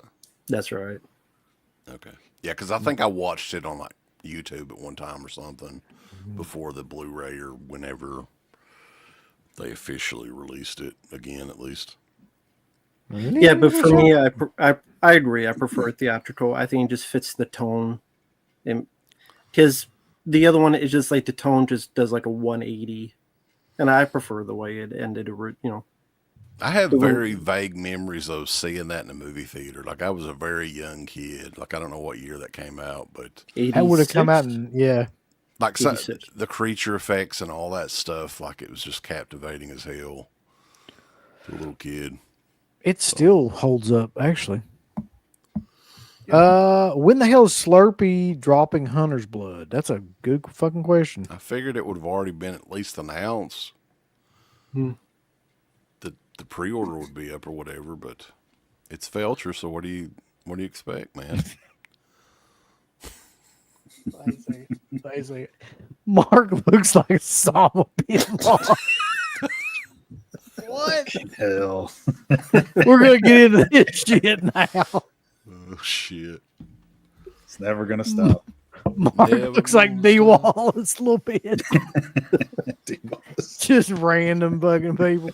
I want to see if I can find this. I've got my iPad in here. Hang on, while we're talking about Osama bin Laden. Uh-oh. What? Let's see if I can find it. I don't know. Continue on, though. I'll interrupt if I can find it. All right. Bobby says. I found it. Oh, okay. Oh no! Hey, What Mark, did you find? Do you remember this? Oh shit! No. What is it? Solo me, Uncle Bill. Hold on. Oh boy! I'm afraid to see what it is. Okay.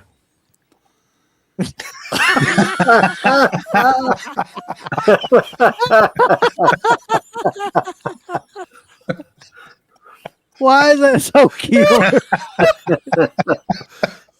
Thank you, coming in.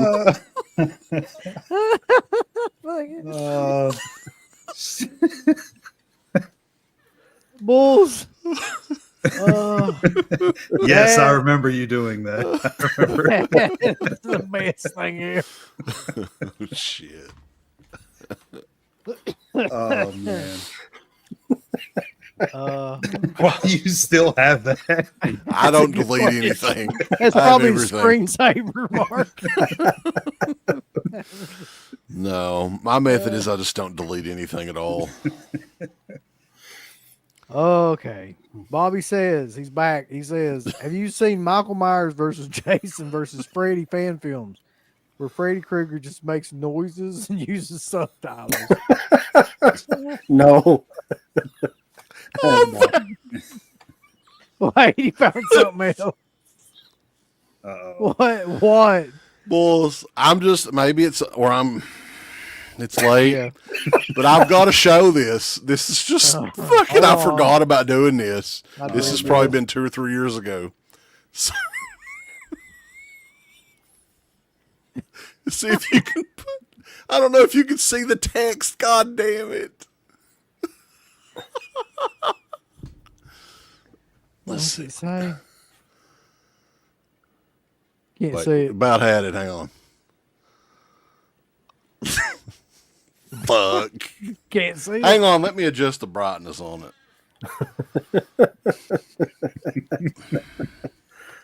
Okay. See if this will work. Hold on. It says, God damn it. No, Just a sec. It's something about a blowjob. As dark as I can get it here. Come on, ladies.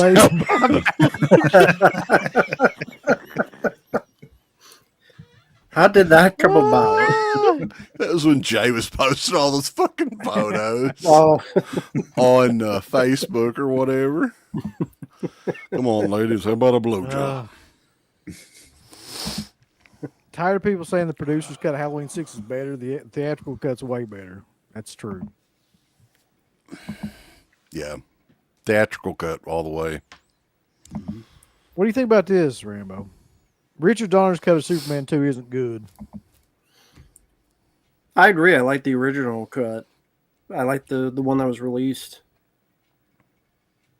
Because the ending is just, let's go around the world again. Give a fuck. I hate that in the first. I love the first Superman movie. That's the one that I don't like. Him going around the world. I'm like, why can't he do that every time then? I hated that. But I love the movie, but I always loved like the original Superman movies as a kid and everything. yeah. But like they've made so many pieces of shit Superman. Like I just don't want anything to do with Superman anymore. Like even the original ones.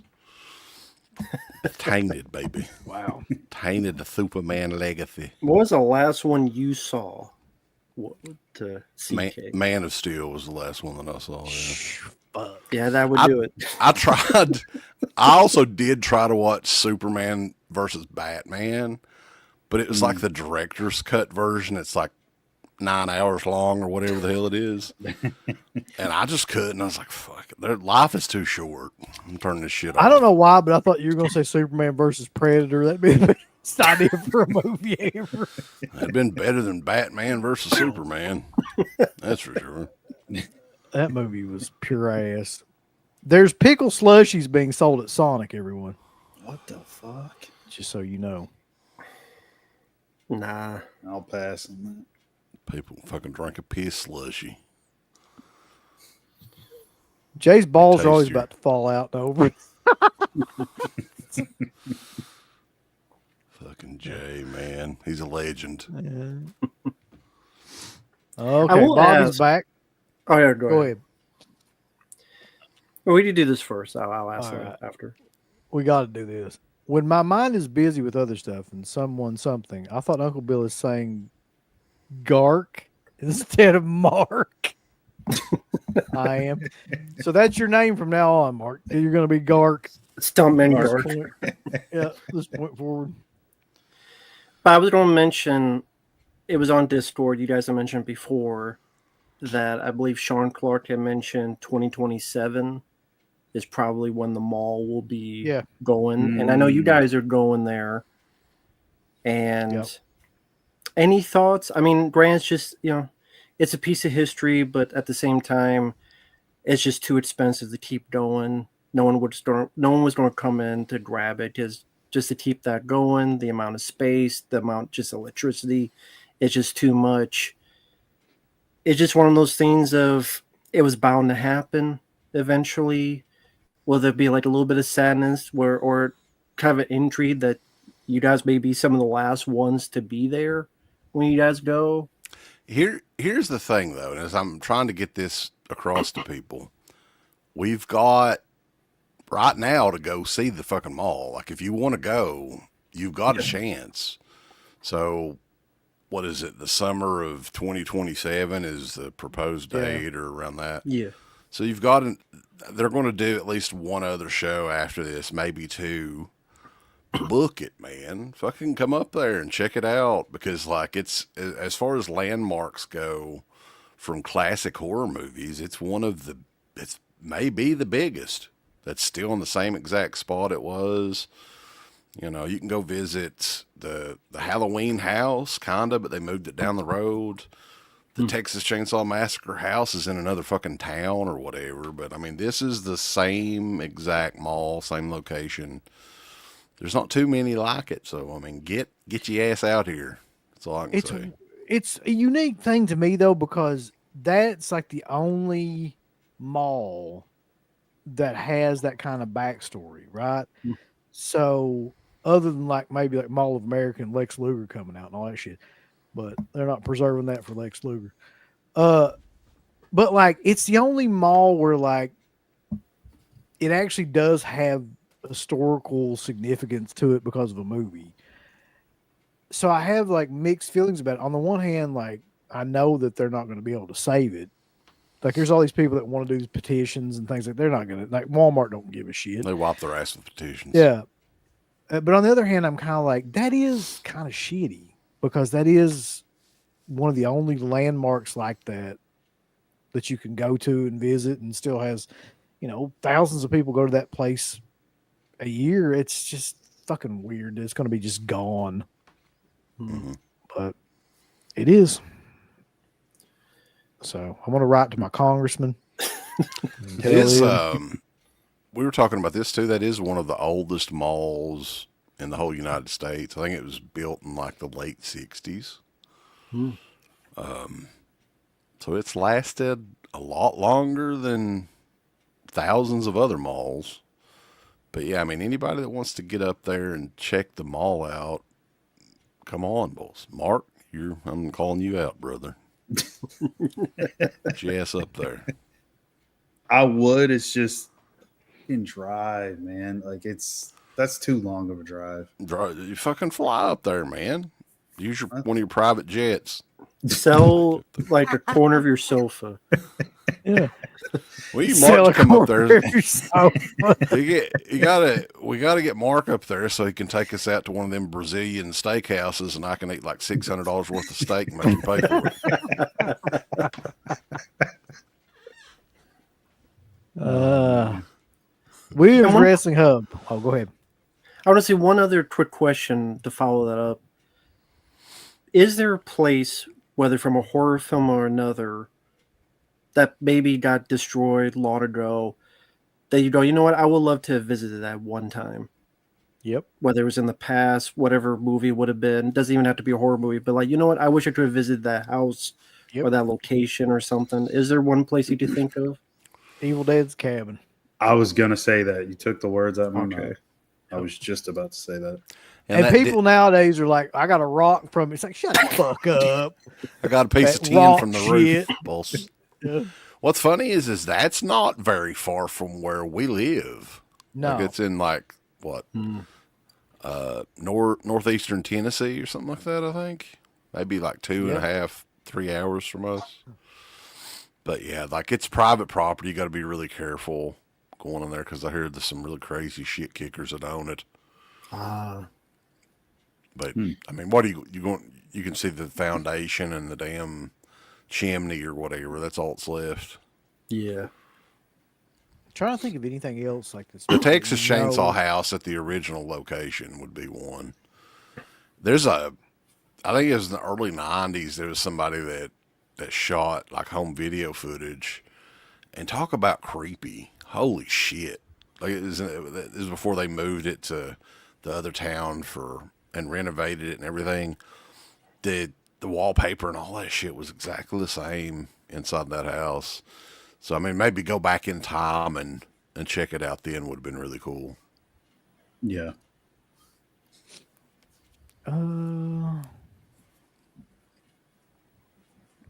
Yes, we seriously do like The Curse of Michael Myers. That's not a joke. Yeah. No, seriously, like it easily, in my opinion, top 5 in that whole franchise. It's going to be a sad day losing the Monroeville Mall. I agree. Locals from Monroeville have left comments that a lot of people in that area don't seem to even know about the movie, sadly. Really? Well, a lot of horror fans don't even, unless you're a horror fan, you don't even give a shit. Right, that's true. Yeah. Because I was talking to my brother-in-law and his girlfriend's going up there, and they're like, "What the fuck is Dawn of the Dead? What is that?" I don't even know. This question just caught me off guard. Have you guys ever been to bowl? Like, you mean like the actual act of bowl? Like, we're in Kentucky, man. Of course we've been bowling. Like, that's ain't nothing else to do. I don't know. I mean, I didn't really take you guys as bowlers, so you do bowl. I don't know. Well, I mean, we're in like a small town. I mean, every town has a fucking bowling alley, so. Like every Doesn't time mean I you was go on the there. street. I don't, but I mean, I have before. Yeah.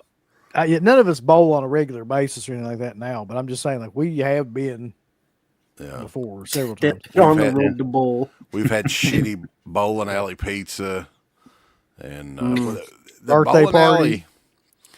It was called Rebel Lanes, by the way, was the local, and it still exists. They changed the name of it though, because can't call anything Rebel anymore. It offends people.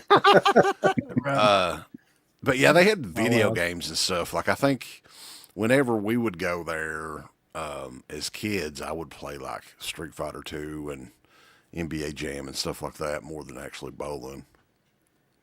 Me too.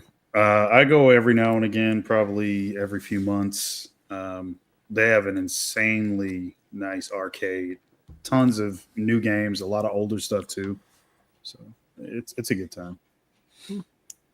Alpha's in here. I didn't know that. He says Walmart is asking the taxpayers to pay for it, meaning the demolition, and they'll get it.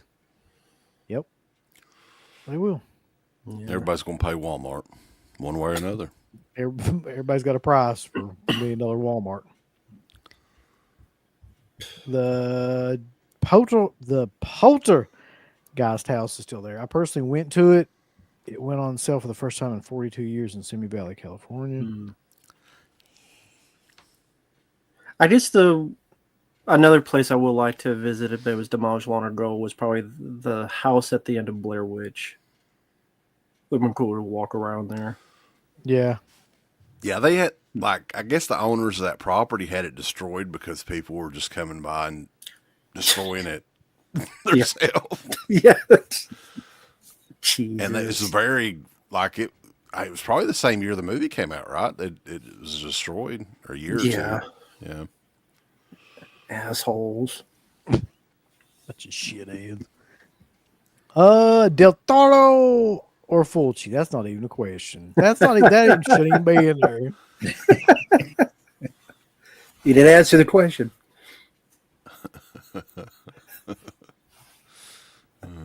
I refuse to answer that question. Okay, Del Toro. You didn't answer the question, so I'll answer for you. Wait a minute. We're talking about Guillermo or Benicio? Which one? What you need to do is you need to play a game. Del Toro or Sean Astin? What's the correlation there? Oh my God. Have you seen Sean Astin this year? I have not. No. Oh my God! Yeah, he's transformed into. No. Pull it up, Uncle Bill. See if you can pull it up. I have not. Is it Sean Astin or is it Guillermo del Toro? That is the question. Just put in Sean Astin 2025 and see if you can get a recent picture. Oh no. There's one particular picture that looks just like him too. Okay. Poor Sean Astin. Poor Jesus. Hold on, let me try this. There's 185 people in here, by the way, so thank you guys. And go and subscribe to all the channels. To the Stuntman Mark, Rambo Raft for Life, the Dead Pit channel. Get on it. So yeah, this is what he's currently looking like. Oh shit.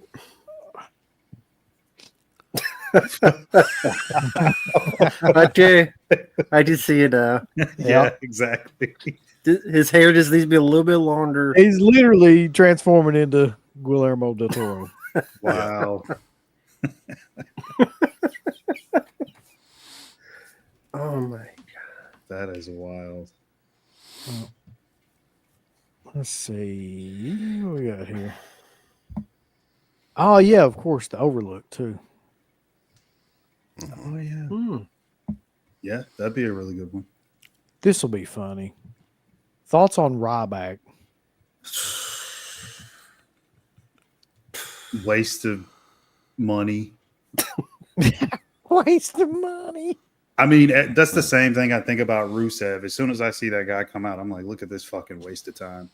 Like, just no talent, no real skill, does the same shit over and over. Although Ryback is a lot worse in the ring because he's fucking hurting people for real. And that's he hasn't wrestled in forever though, right? Is he retired, I guess, or He does YouTube and he does like those videos where he like eats a bunch of stuff. wasn't he one of those guys that was doing like stem cell treatments or whatever because his neck was so messed up? I don't know. Yeah, I don't know if he can wrestle anymore. Maybe that's what it is. Well, I know he kept doing petitions like polls like, do you want me to go back to WWE, AEW? Yeah, and everyone voted retire. Yeah, like That's hilarious. He kept doing them too because he got mad. And they kept saying the same thing On his Facebook. He said they just want you to retire. So Carter says the Beyond House still exists and looks exactly the same. Yeah, it does. Okay. I recently saw it on. It's in Savannah, Georgia, right? Is that where it is? I think so. I thought it was in one of them's in Georgia. One of them's in Louisiana. I can't remember. Like maybe it's in Louisiana. I think that's what it is. It's Louisiana. Yeah.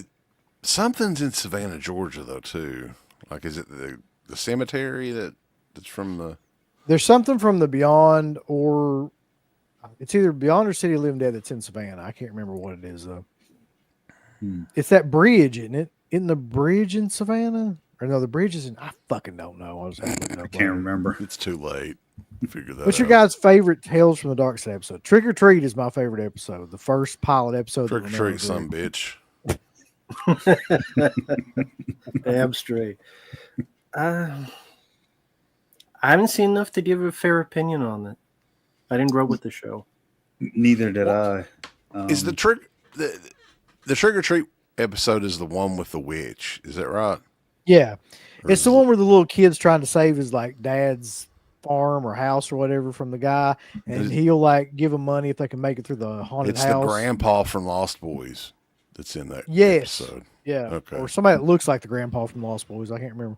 Yeah, that's kind of like the one you definitely want to watch around Halloween too. I'll definitely check that out. They have like a complete box set of Tales from the Dark Side out, I'm sure, right? Yeah, those look fucking terrible now, though. They don't look good, no. Okay. But that one is my favorite. I think Romero directed that one. Or I think he did. I think Halloween 6 is easily in the top 5 worst. Well, you're wrong. I'll drink to that. Some people think cucumbers taste better pickled. I don't know what you want me to eat. I don't know about pickles, but I'll agree with the other one. Paul. Hey, Matt. Do you see the Mutant Mayhem Home Alone spoof trailer Garbage Fire that's going to be in theaters next? I don't give a fuck about any of that stuff anymore. It's all garbage. They look like squished up puke stains. I don't care. I hate the animation. I hate what they do nowadays. I'm negative Nancy, I know, but it just looks like shit. They don't know what they're doing. There's a lot of other things I could say, but you two won't let me say it, but fuck it. You can say whatever the fuck you want to about Mutant Mayhem. I don't give a single solitary shit about No, I mean like certain words that you two don't like. Oh, okay. But I would say all of them and above. I would not tell Rambo to say whatever he wants. No, go Will. Oh, yeah. Who is pre-ordering the Ninja Turtles box set? I did. Who?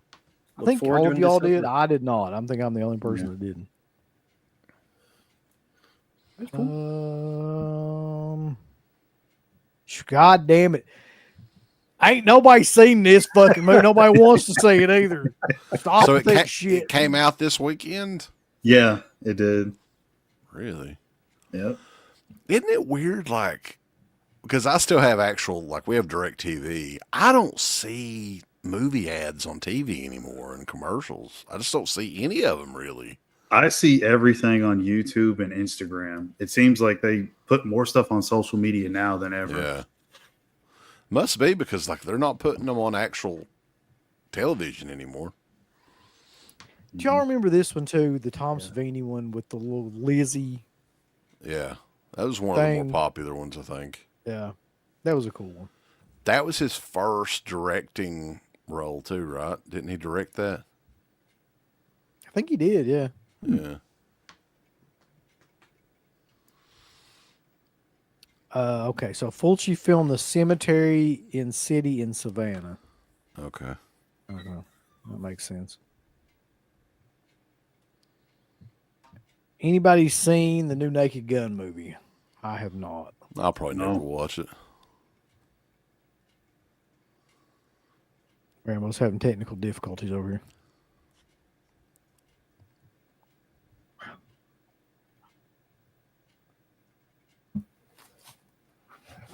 Man, who is an actual Tron fan?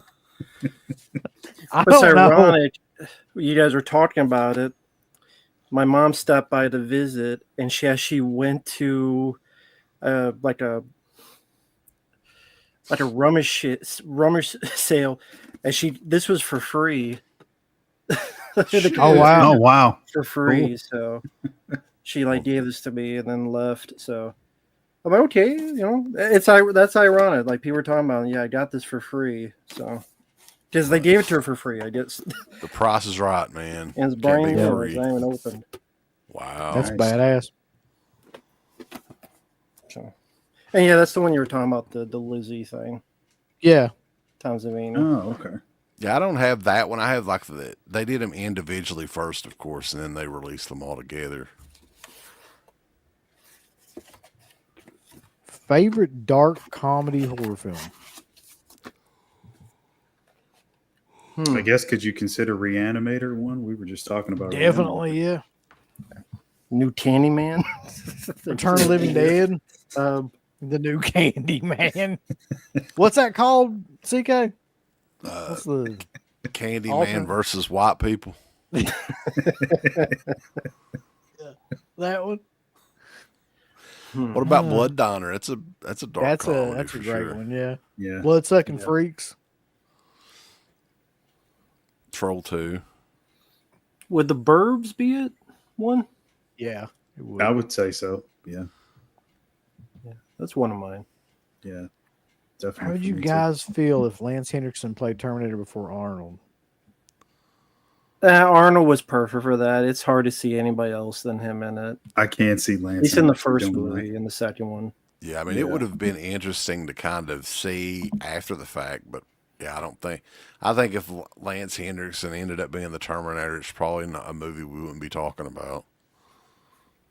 Yeah. Yeah. Although if OJ was the Terminator, that would have been huge. Everybody would be talking about that. Make a lot of sense. They'd be like, well, how ironic. Right. All right, yeah. Isn't the house from House by the Cemetery also the house from Ghost House 2 still in Boston? I think so. I think I heard that, yeah. That'd be amazing to see that place.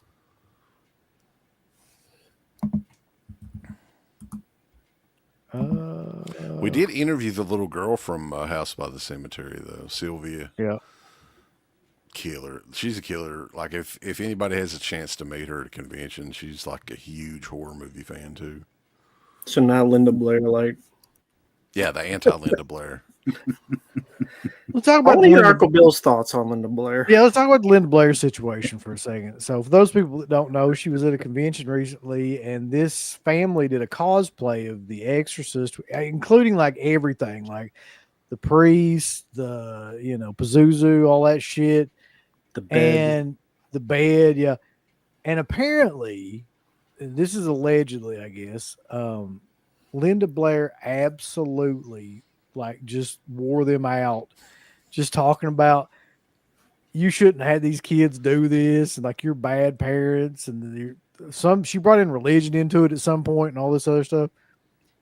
Now, there's been stories of her doing this kind of stuff over the years, like countless different times that I've heard.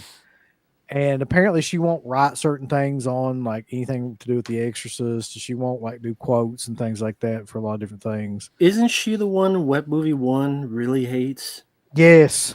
That's what I thought, yeah. Who also had like a horrible experience with her. We've let her slide for years because she was nice to us back in the day, you know, when we met her. Right. But I didn't have her sign anything Exorcist related either. I had her sign Savage Streets, so I don't know if that had anything to do with it or not.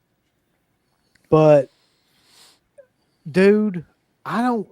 And there was another part of it too, where she basically wanted them to pay $200 extra than what they'd already paid for to get the autographs, just because she was pissed off. And like at that point, and they did pay. I think they did at that. Wait, point, they did? I think so. I don't think she would do it unless they did. I don't think she would sign it. Get the fuck out of here. So I don't know how much of that is true. That's all like. Here's the thing, though, man. Like, people that go to those conventions are not. They're not good with money, man. I mean, that's the fucking truth. Like, the amount of cash some of these people pay on autographs and shit is insane. Is absolutely insane. In the thousands that they pay over the span of a weekend. Mm-hmm. So they don't care. I don't know what the fuck all these people do, but I just think that like she's the weirdest example of somebody that like hates something, but like still will profit off of it. Like she talks about all this moral and religious shit, but like she'll take $1 from anybody. You don't fucking matter if it, It's just such a fucked up thing. I'd be willing to bet that 90% of her items are Exorcist items at conventions that she sells. Of course, yeah. I mean, that's the main thing anybody even would ever know her for. But she seems to hate that, which is odd. So then just stop going to conventions. Stop putting yourself out there. Right. But she ain't gonna do that because she's got a fucking German Shepherd. She wants people to donate to the Linda Blair World Heart and Dog Association or whatever it's called. Jesus Christ. Some folks put up with a lot of crap. I'll say that. And I mean, if you saw that and then still go up and want to pay her for an autograph, I don't get it, but that's your money. Well, the sad thing is I mean, I understand some of these celebrities are the draw to these shows, but also the vendors are the ones that are helping pay for the damn celebrities to be there, because they're charging $400 or $500 for a damn table, right? So I mean, I always tell people, man, if you see some cool vendors, buy some shit, because those are the people that need the money the most. They're paying for those tables, and those tables are expensive as shit, and they're, trying to turn some sort of profit. These other people, like the celebs, are not doing any of that. They're just sitting on their rights. Yep. Vito says, I used to spend like $100 to $200 at conventions. I can't go much higher than that. Well, you're gonna get I don't know what autographs. the hell. Yeah. You're like two autographs? You know who else is an asshole at cons? The guy who played Trevor in Grand Theft Auto 5. Hates the fame he got from the game, but loves the money. That guy, Stephen Ogg is his name. And that's hard to believe, considering how popular like that video game was and still is to a degree. I know he's done some other acting. He did the spinoff with for Breaking Bad. What is it? Better Call Saul. I know he was in that. But like, man, what the fuck is that with some of these celebrities? Like, oh, I hate the one thing that made me famous, like Linda Blair. Like, how you should be grateful you're known for anything and people are handing you money. You're writing your fucking name on something. Come on. Yeah, it's not exactly hard work. I mean, come on. Yeah. Somebody else brought this up too, though. Like, why did she make a cameo in the new movie? Money. Like, why would you, if you hate all that so much? Yeah. Don't hate enough to not get paid. Money talks. Mm-hmm. Speaking of money, did either you three order the Hacker Lantern? Then the master video. I've got the Blu-ray, so I just didn't give a fuck. No, I've got the Blu-ray as well. I'm fine with that. Hack-A-Lantern. I'm sure it looks great in 4K though, but No, just finally after 10 years, he's finally going to send something out. I guess. Who knows if he will, man. Murder Set Pieces is next, so maybe before we turn 50, Uncle Bill, we'll get a copy of that. That guy's full of shit. I hate to say that, but that's all a bunch of nonsense. Well, you shouldn't have to say it because it's true. When did you order that again? Murder Set Pieces? How long has it been? What did I say before? It was Almost November. a year ago. November of last year. Yeah. Okay. Jeez. He's like, it's just coming right around the corner. So that means about 6 to 8 months, you might hear something else about it. Yeah. I have not watched this yet. I have no desire to watch this. I ain't fucking spending a penny on that. $28.99 for the BDR. Fuck out of here. Even Mark with his $6,000 couch is like, I ain't fucking doing that.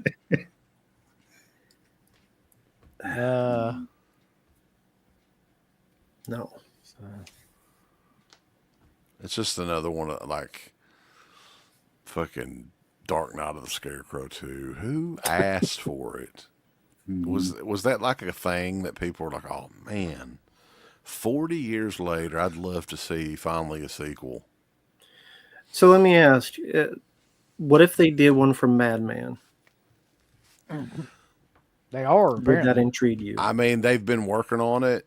I don't think it'll probably never happen. If it does, it's probably going to be along the same lines, right? I mean, I don't see how it couldn't. Madman's like a cult movie, very much like The Mutilator's a cult movie. Mm-hmm. So I'm curious because, like, those films were done very low budget. Mm-hmm. These films are very low budget. But is it really that so low compared to the original that they look that cheaply made? Like, is it really that difference of a budget? Because it's not like the originals cost $10 million or anything. Mm-hmm. Or is it just they're filming on different... Well, why, even though two are low budget, why is it such a stark difference? Like, is it really that much of a big difference in budget? I just think like the money that they had then, they spent it. I don't know if they spent it wisely or whatever, but like it seemed like then you actually had, like if you had a 35 millimeter film camera or whatever you call it, like it's like, okay, look, this is some professional equipment we got here. We gotta roll with it and get that. We gotta time everything out. We gotta get however they make a movie.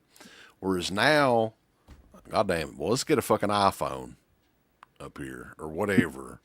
The equipment is like a lot cheaper, and I guess if you have the right editing software and everything, you can make it look great. But a lot of these guys don't know how to do that. The Dark Knight of the Scarecrow 2 is one of the fucking most digital looking movies that I've ever watched. Yeah, it's awful in my life. Yeah. I didn't know this. He says, did you see that Buddy Cooper is copyright striking YouTube channels for reviewing Mutilator 2 reviews that he doesn't like? Is that true? Or I don't know. It probably is.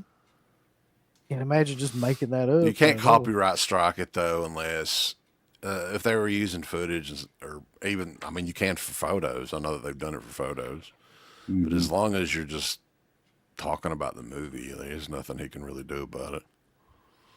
I don't know. Not for a while, but there was a time where I'm like, I have nothing on there. Why you go after me? But if that's true, that's pretty crappy. I mean, if you don't do it for film OT reviews that he doesn't like, come on, dude. Like if they pay for the film, they can give their honest opinion on the film. See, the thing about it is, that's ridiculous. To me, is like Buddy Cooper. It seems like a nice guy, but I'll bet he's got some money tied up in this thing, and he probably like doesn't want any kind of bad publicity. He's a lawyer too, yeah. So I think it's how he made his money back in the day. Alpha says low budget on film looks a hell of a lot better than low budget on digital. It's definitely true. Apparently, Buddy Cooper didn't know that. Matt, what do you think of Resident Evil 9 Requiem? I enjoy the Village playthrough. Well, first off, thank you. Second off, I look forward to it. I like those type of games.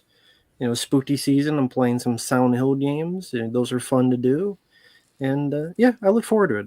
Again, I like those type of games, so it's all good. We need to do pay for Matt to do a walkthrough of Super Ghouls and Ghosts. You got to play the whole game. Yeah. That's like one of the hardest goddamn games that's ever. You remember that, Uncle Bill? Holy shit! Yeah, I used to play that nonstop for hours on end, just trying to beat it. Just trying to get past the second level. Just trying to get past the second fucking level. I didn't know there was a trailer. The Slaughterhouse sequel, man, they talked about that probably 3 or 4 years ago. Oh, yeah, that's right. What's the status on that? I completely forgot that was supposed to have been done, I think. Yeah.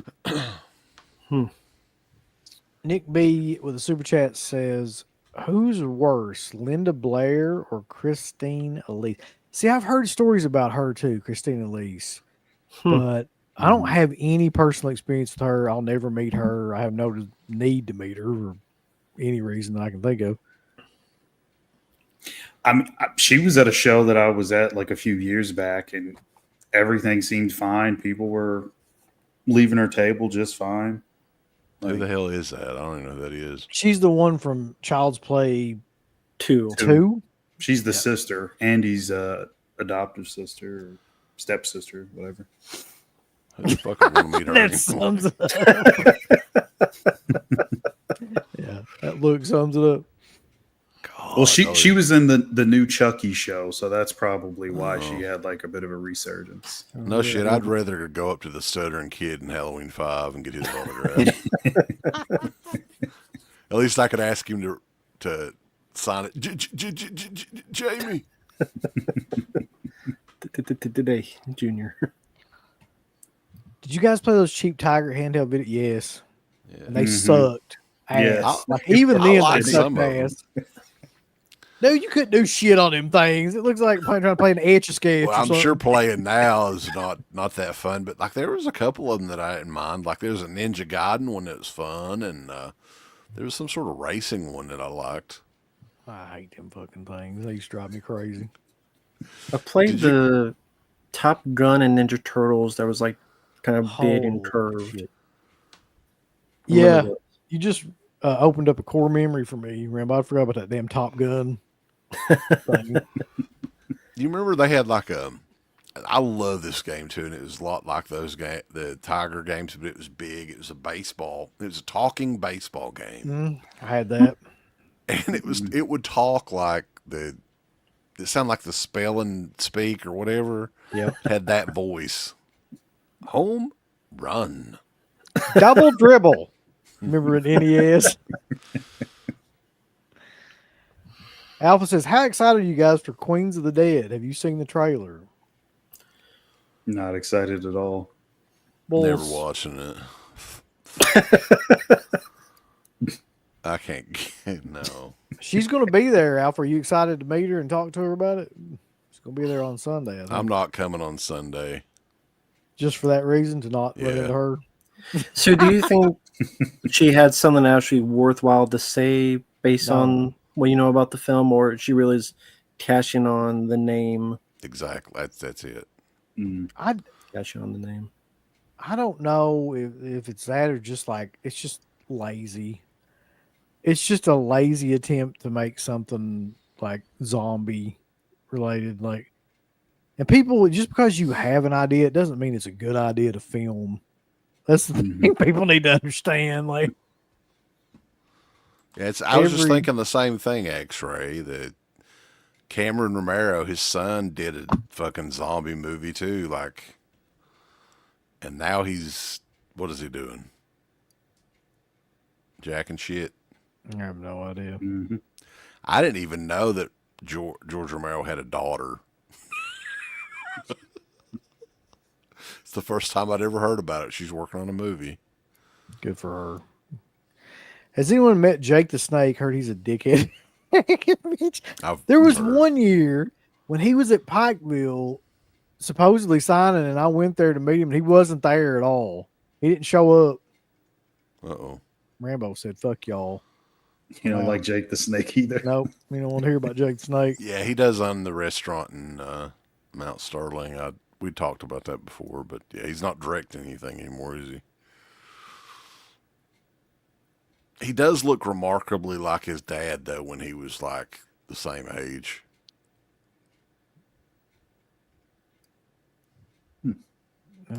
Joe Dante's pretty rude. Yeah, he's kind of a cunt. Was he? He was, yeah. I mean, he was just real.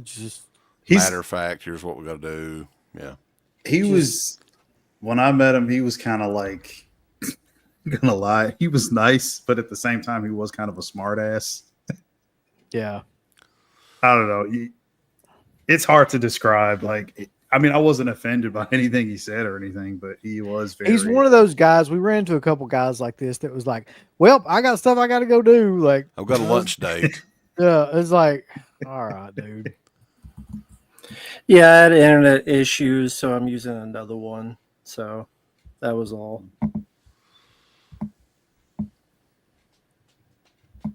Vagina Wrinkle 13 says he's heard about Dante also. What name? Oh. Remember when old Curly Jaws cut that promo on Jake the Snake after meeting him? Mildew smelling motherfucker. Yeah. I don't remember that. I do remember that. That's funnier than hell. That was like one of 36 YouTube accounts that old Curly Jaws had back in the day. Oh, yeah.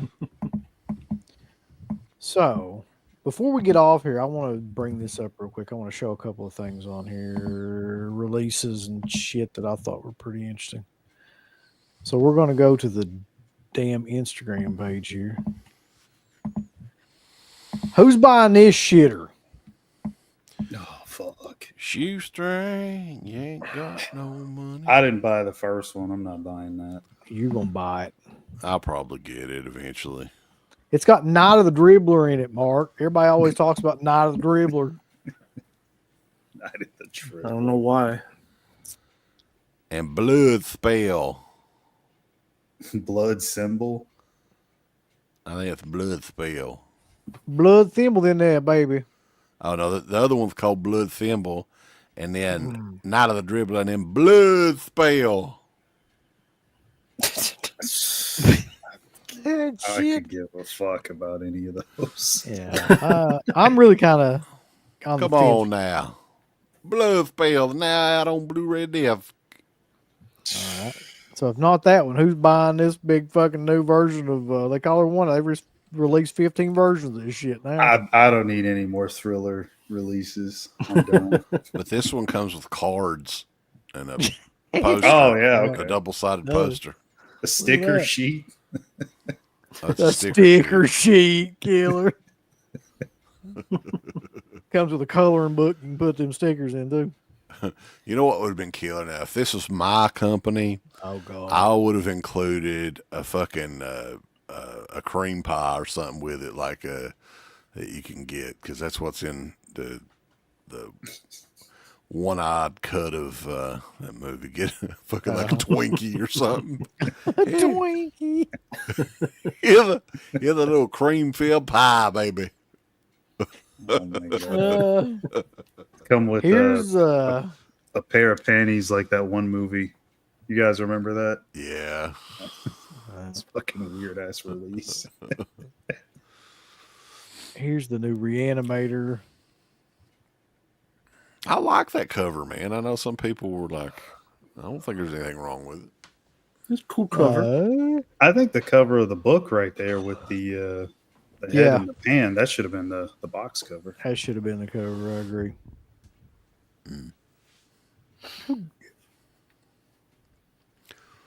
Yeah, I mean, there's nothing new on it from. No, like, it's what just a it new is, 4K restoration. But the other fucking 4K restoration was approved by Brian using it too. So it's like It's probably the He's same going- one. going around approving everything, man. Yeah. This is the one CK's getting 100%. Yeah. That's going to be killer.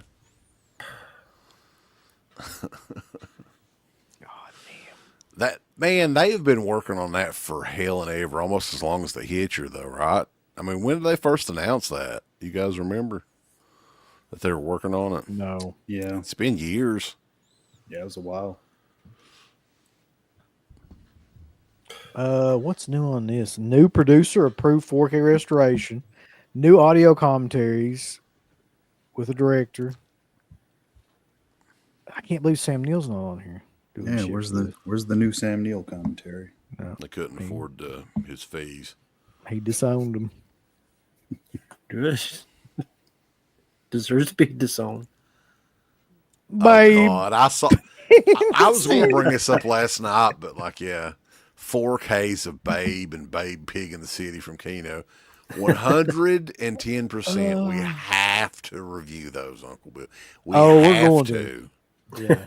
That's I'm got to fine with that. happen.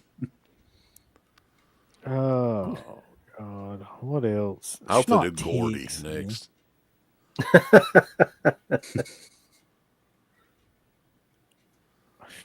Boogie Nights, him. Awakenings. Who's doing Awakenings? That looks like Keno. Nope, Sony. I'll get that Boogie Nights 4K for sure. Boogie Nights.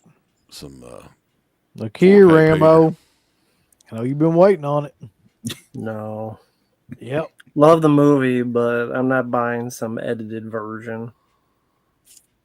That's the version where you can't talk anything. There's no stuff about, you know. Yeah, probably shouldn't say it. they're Bunch gonna of pussies. trim out the G string scene with Linda Koloskowski or whatever the hell her name is. Linda Koloskowski. Yeah. Pansies. That was the moment that Paul Hogan fell in love when he saw that on. Wait a minute. Go back up. Look at that shit. You need that, Mark. Shut No, up. well, that's shitty too. I was looking at the Toxic Avenger thing. Oh. Oh Look at my that- god. Look at that cover. It's fucking shit. Oh. He's got the slippy robot eye. He does. Bionic Eye. Foxy. That's another one of those movies I just never want to see ever.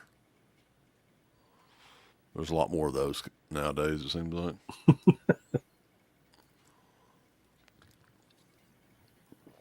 Okay, let's see. A lot of people are talking about Possession, unfortunately. X-Ray says, Possession is the shit. I know CK and Uncle Bill hate it, though. Yeah, you're correct. It is shit. Alpha says, I just watched it for the first time recently. I don't know if I liked it, but it stayed with me for sure. It fell out of my body like I just ate Taco Bell. I don't remember a damn thing about it. It made Alpha fucking massage his handlebar mustache. Just thinking about it all night. Good shit. Carter says, I watched Possession for the first time after a breakup. Not fun.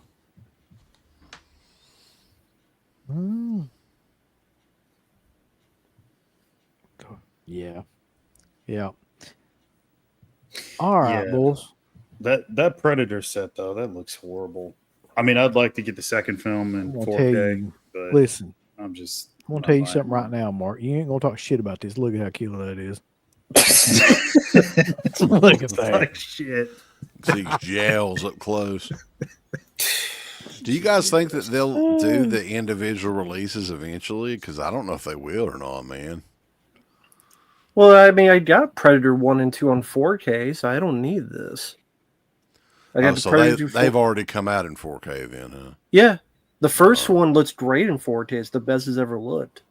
Mm-hmm. And the second one's there too. So you need to. I don't know why you would buy this. Well, yeah. I mean, who the fuck needs anything after that? Think about it. That's a great point. Mm-hmm. I think that's about it in terms of shit that anybody would give a damn about on here. Passing by Leprechaun. Fuck Leprechaun. Is that a Van Damme set right there?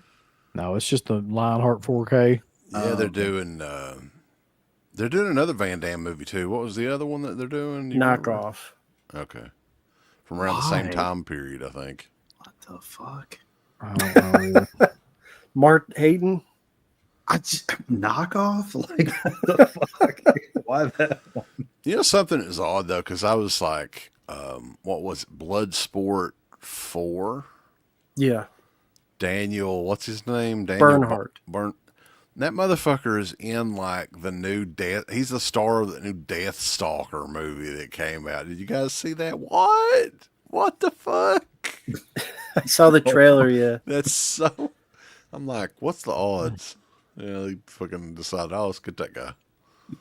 Well, I think because recently he's popped up in films like the first John Wick, Nobody.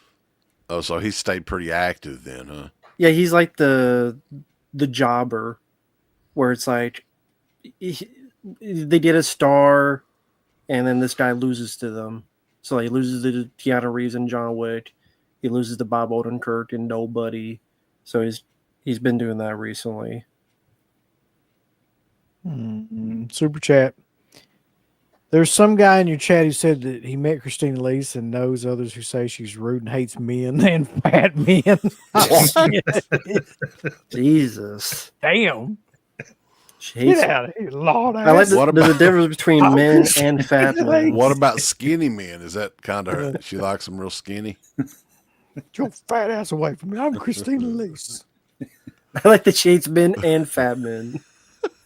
It's like, you should probably just fucking shut up, Christina Lease. Nobody knows who the hell you are, cares.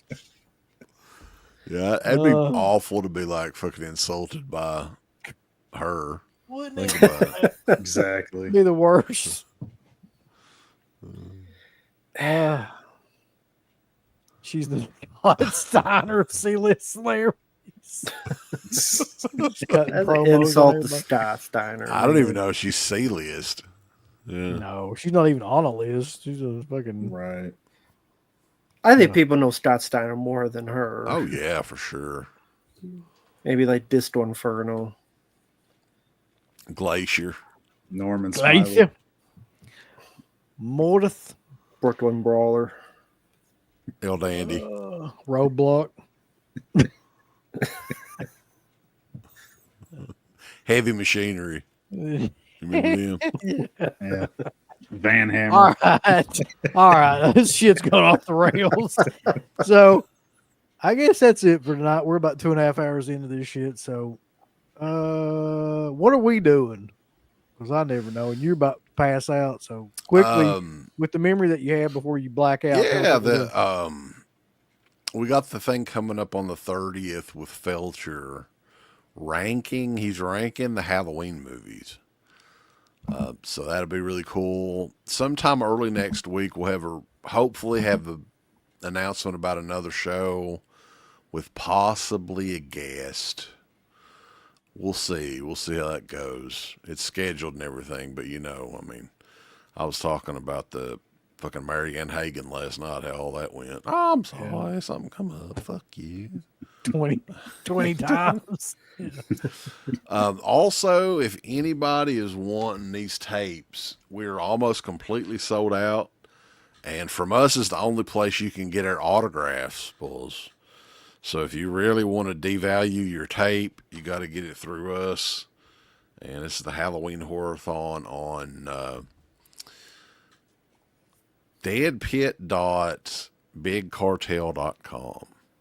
Get that tape in time for Halloween. It's orange tape, or if you're lucky, you can get a green one. There's very limited green ones. So you're a lucky motherfucker if you get the green one, Uncle Bill. That's right. Because see, it's in Dead Pit green, and that's kind of our color. And it's just, it's rare. It's limited. And we also got, I put back the photos. We've got the Eli Roth photos are up. Jamie Lee Curtis photos. We got the caps on there too, if you want the embroidered caps. Basically, just give us all of your money is what I'm saying, and join our Patreon page. Yeah, and, basically it. Support us because you can support. You could get on the Dead Pit if you're on the $5 tier for one whole year and pay less than you'd pay Kane Hodder for a fucking autograph. Where it doesn't even look like he wrote Kane Hodder. It looks like he wrote Ken Hodder. Mm-hmm. Yeah. So check that shit out and buy something off of us because we really do need the money. We're poor Appalachian folk. We do. Hey, and times are tough, man. They're raising everything on us. Prices. Raising everything but our paychecks, Uncle Bill. And I hate that. Yeah. All right. Matt, what do you got coming up? A lot of stuff coming up thanks to people out there for the requests and stuff. So more gaming videos, more reactions, more reviews, all sorts of random stuff up, down, and center thanks to people out there. So if you're on my channel, I upload every day. Just check back daily and something will be up. So how about you, Mark? Next thing that'll be up is a commentary. I guess we can go ahead and announce it here. It'll be for the 1997. That was 97, yeah. Right? Horror film shot on location here in Chicago. The Relic. Yeah, I had gotten a request to do The Relic. I did a solo one, but then I'm like, well, Mark lived there. He's been to the location. Mm-hmm. So I wanted to get him on and do another one just to get like his insight of actually being there at the museum and how that whole setting was like. Went by while they were filming too. It was cool. So, and how many times you guys shot during it? Is Chicago? Yeah. So you got to wear the vest. So Jackson also, Jack wants us all to rub our dicks on something for Halloween. So don't forget to do that. Well, bring your chin over here, Jackson Jack.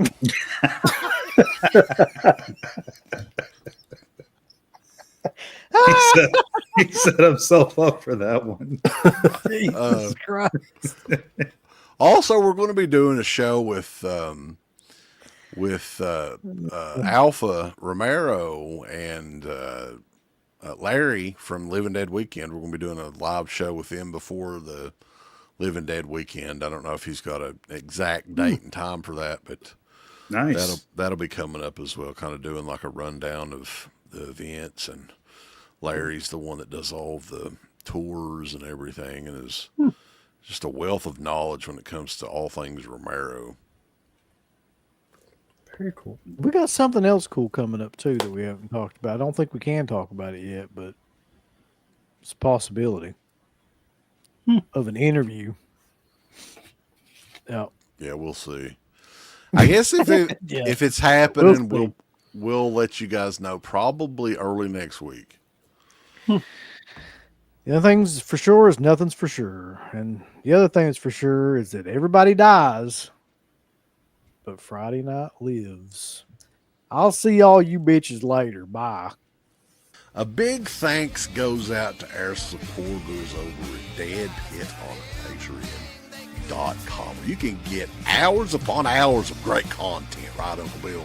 There's so many hours of content. We've got reviews. We've got songs.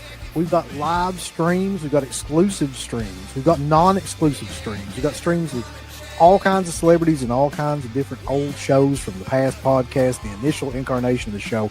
All of that can be yours. Dead Pit on Patreon.com. Show us a little bit of love. Give us some money because we definitely deserve it. That Patreon page is so killer that you'll rub your bird to it on a nightly basis. It's that good. You won't be able to contain yourself. You'll have to jerk your bird out and go crazy. I mean, that's how much content that we have. So much content that it's massive, and it will massively smack you in the face. You'll play with your bird so much, pretty soon you'll be looking around for somebody else's bird to play.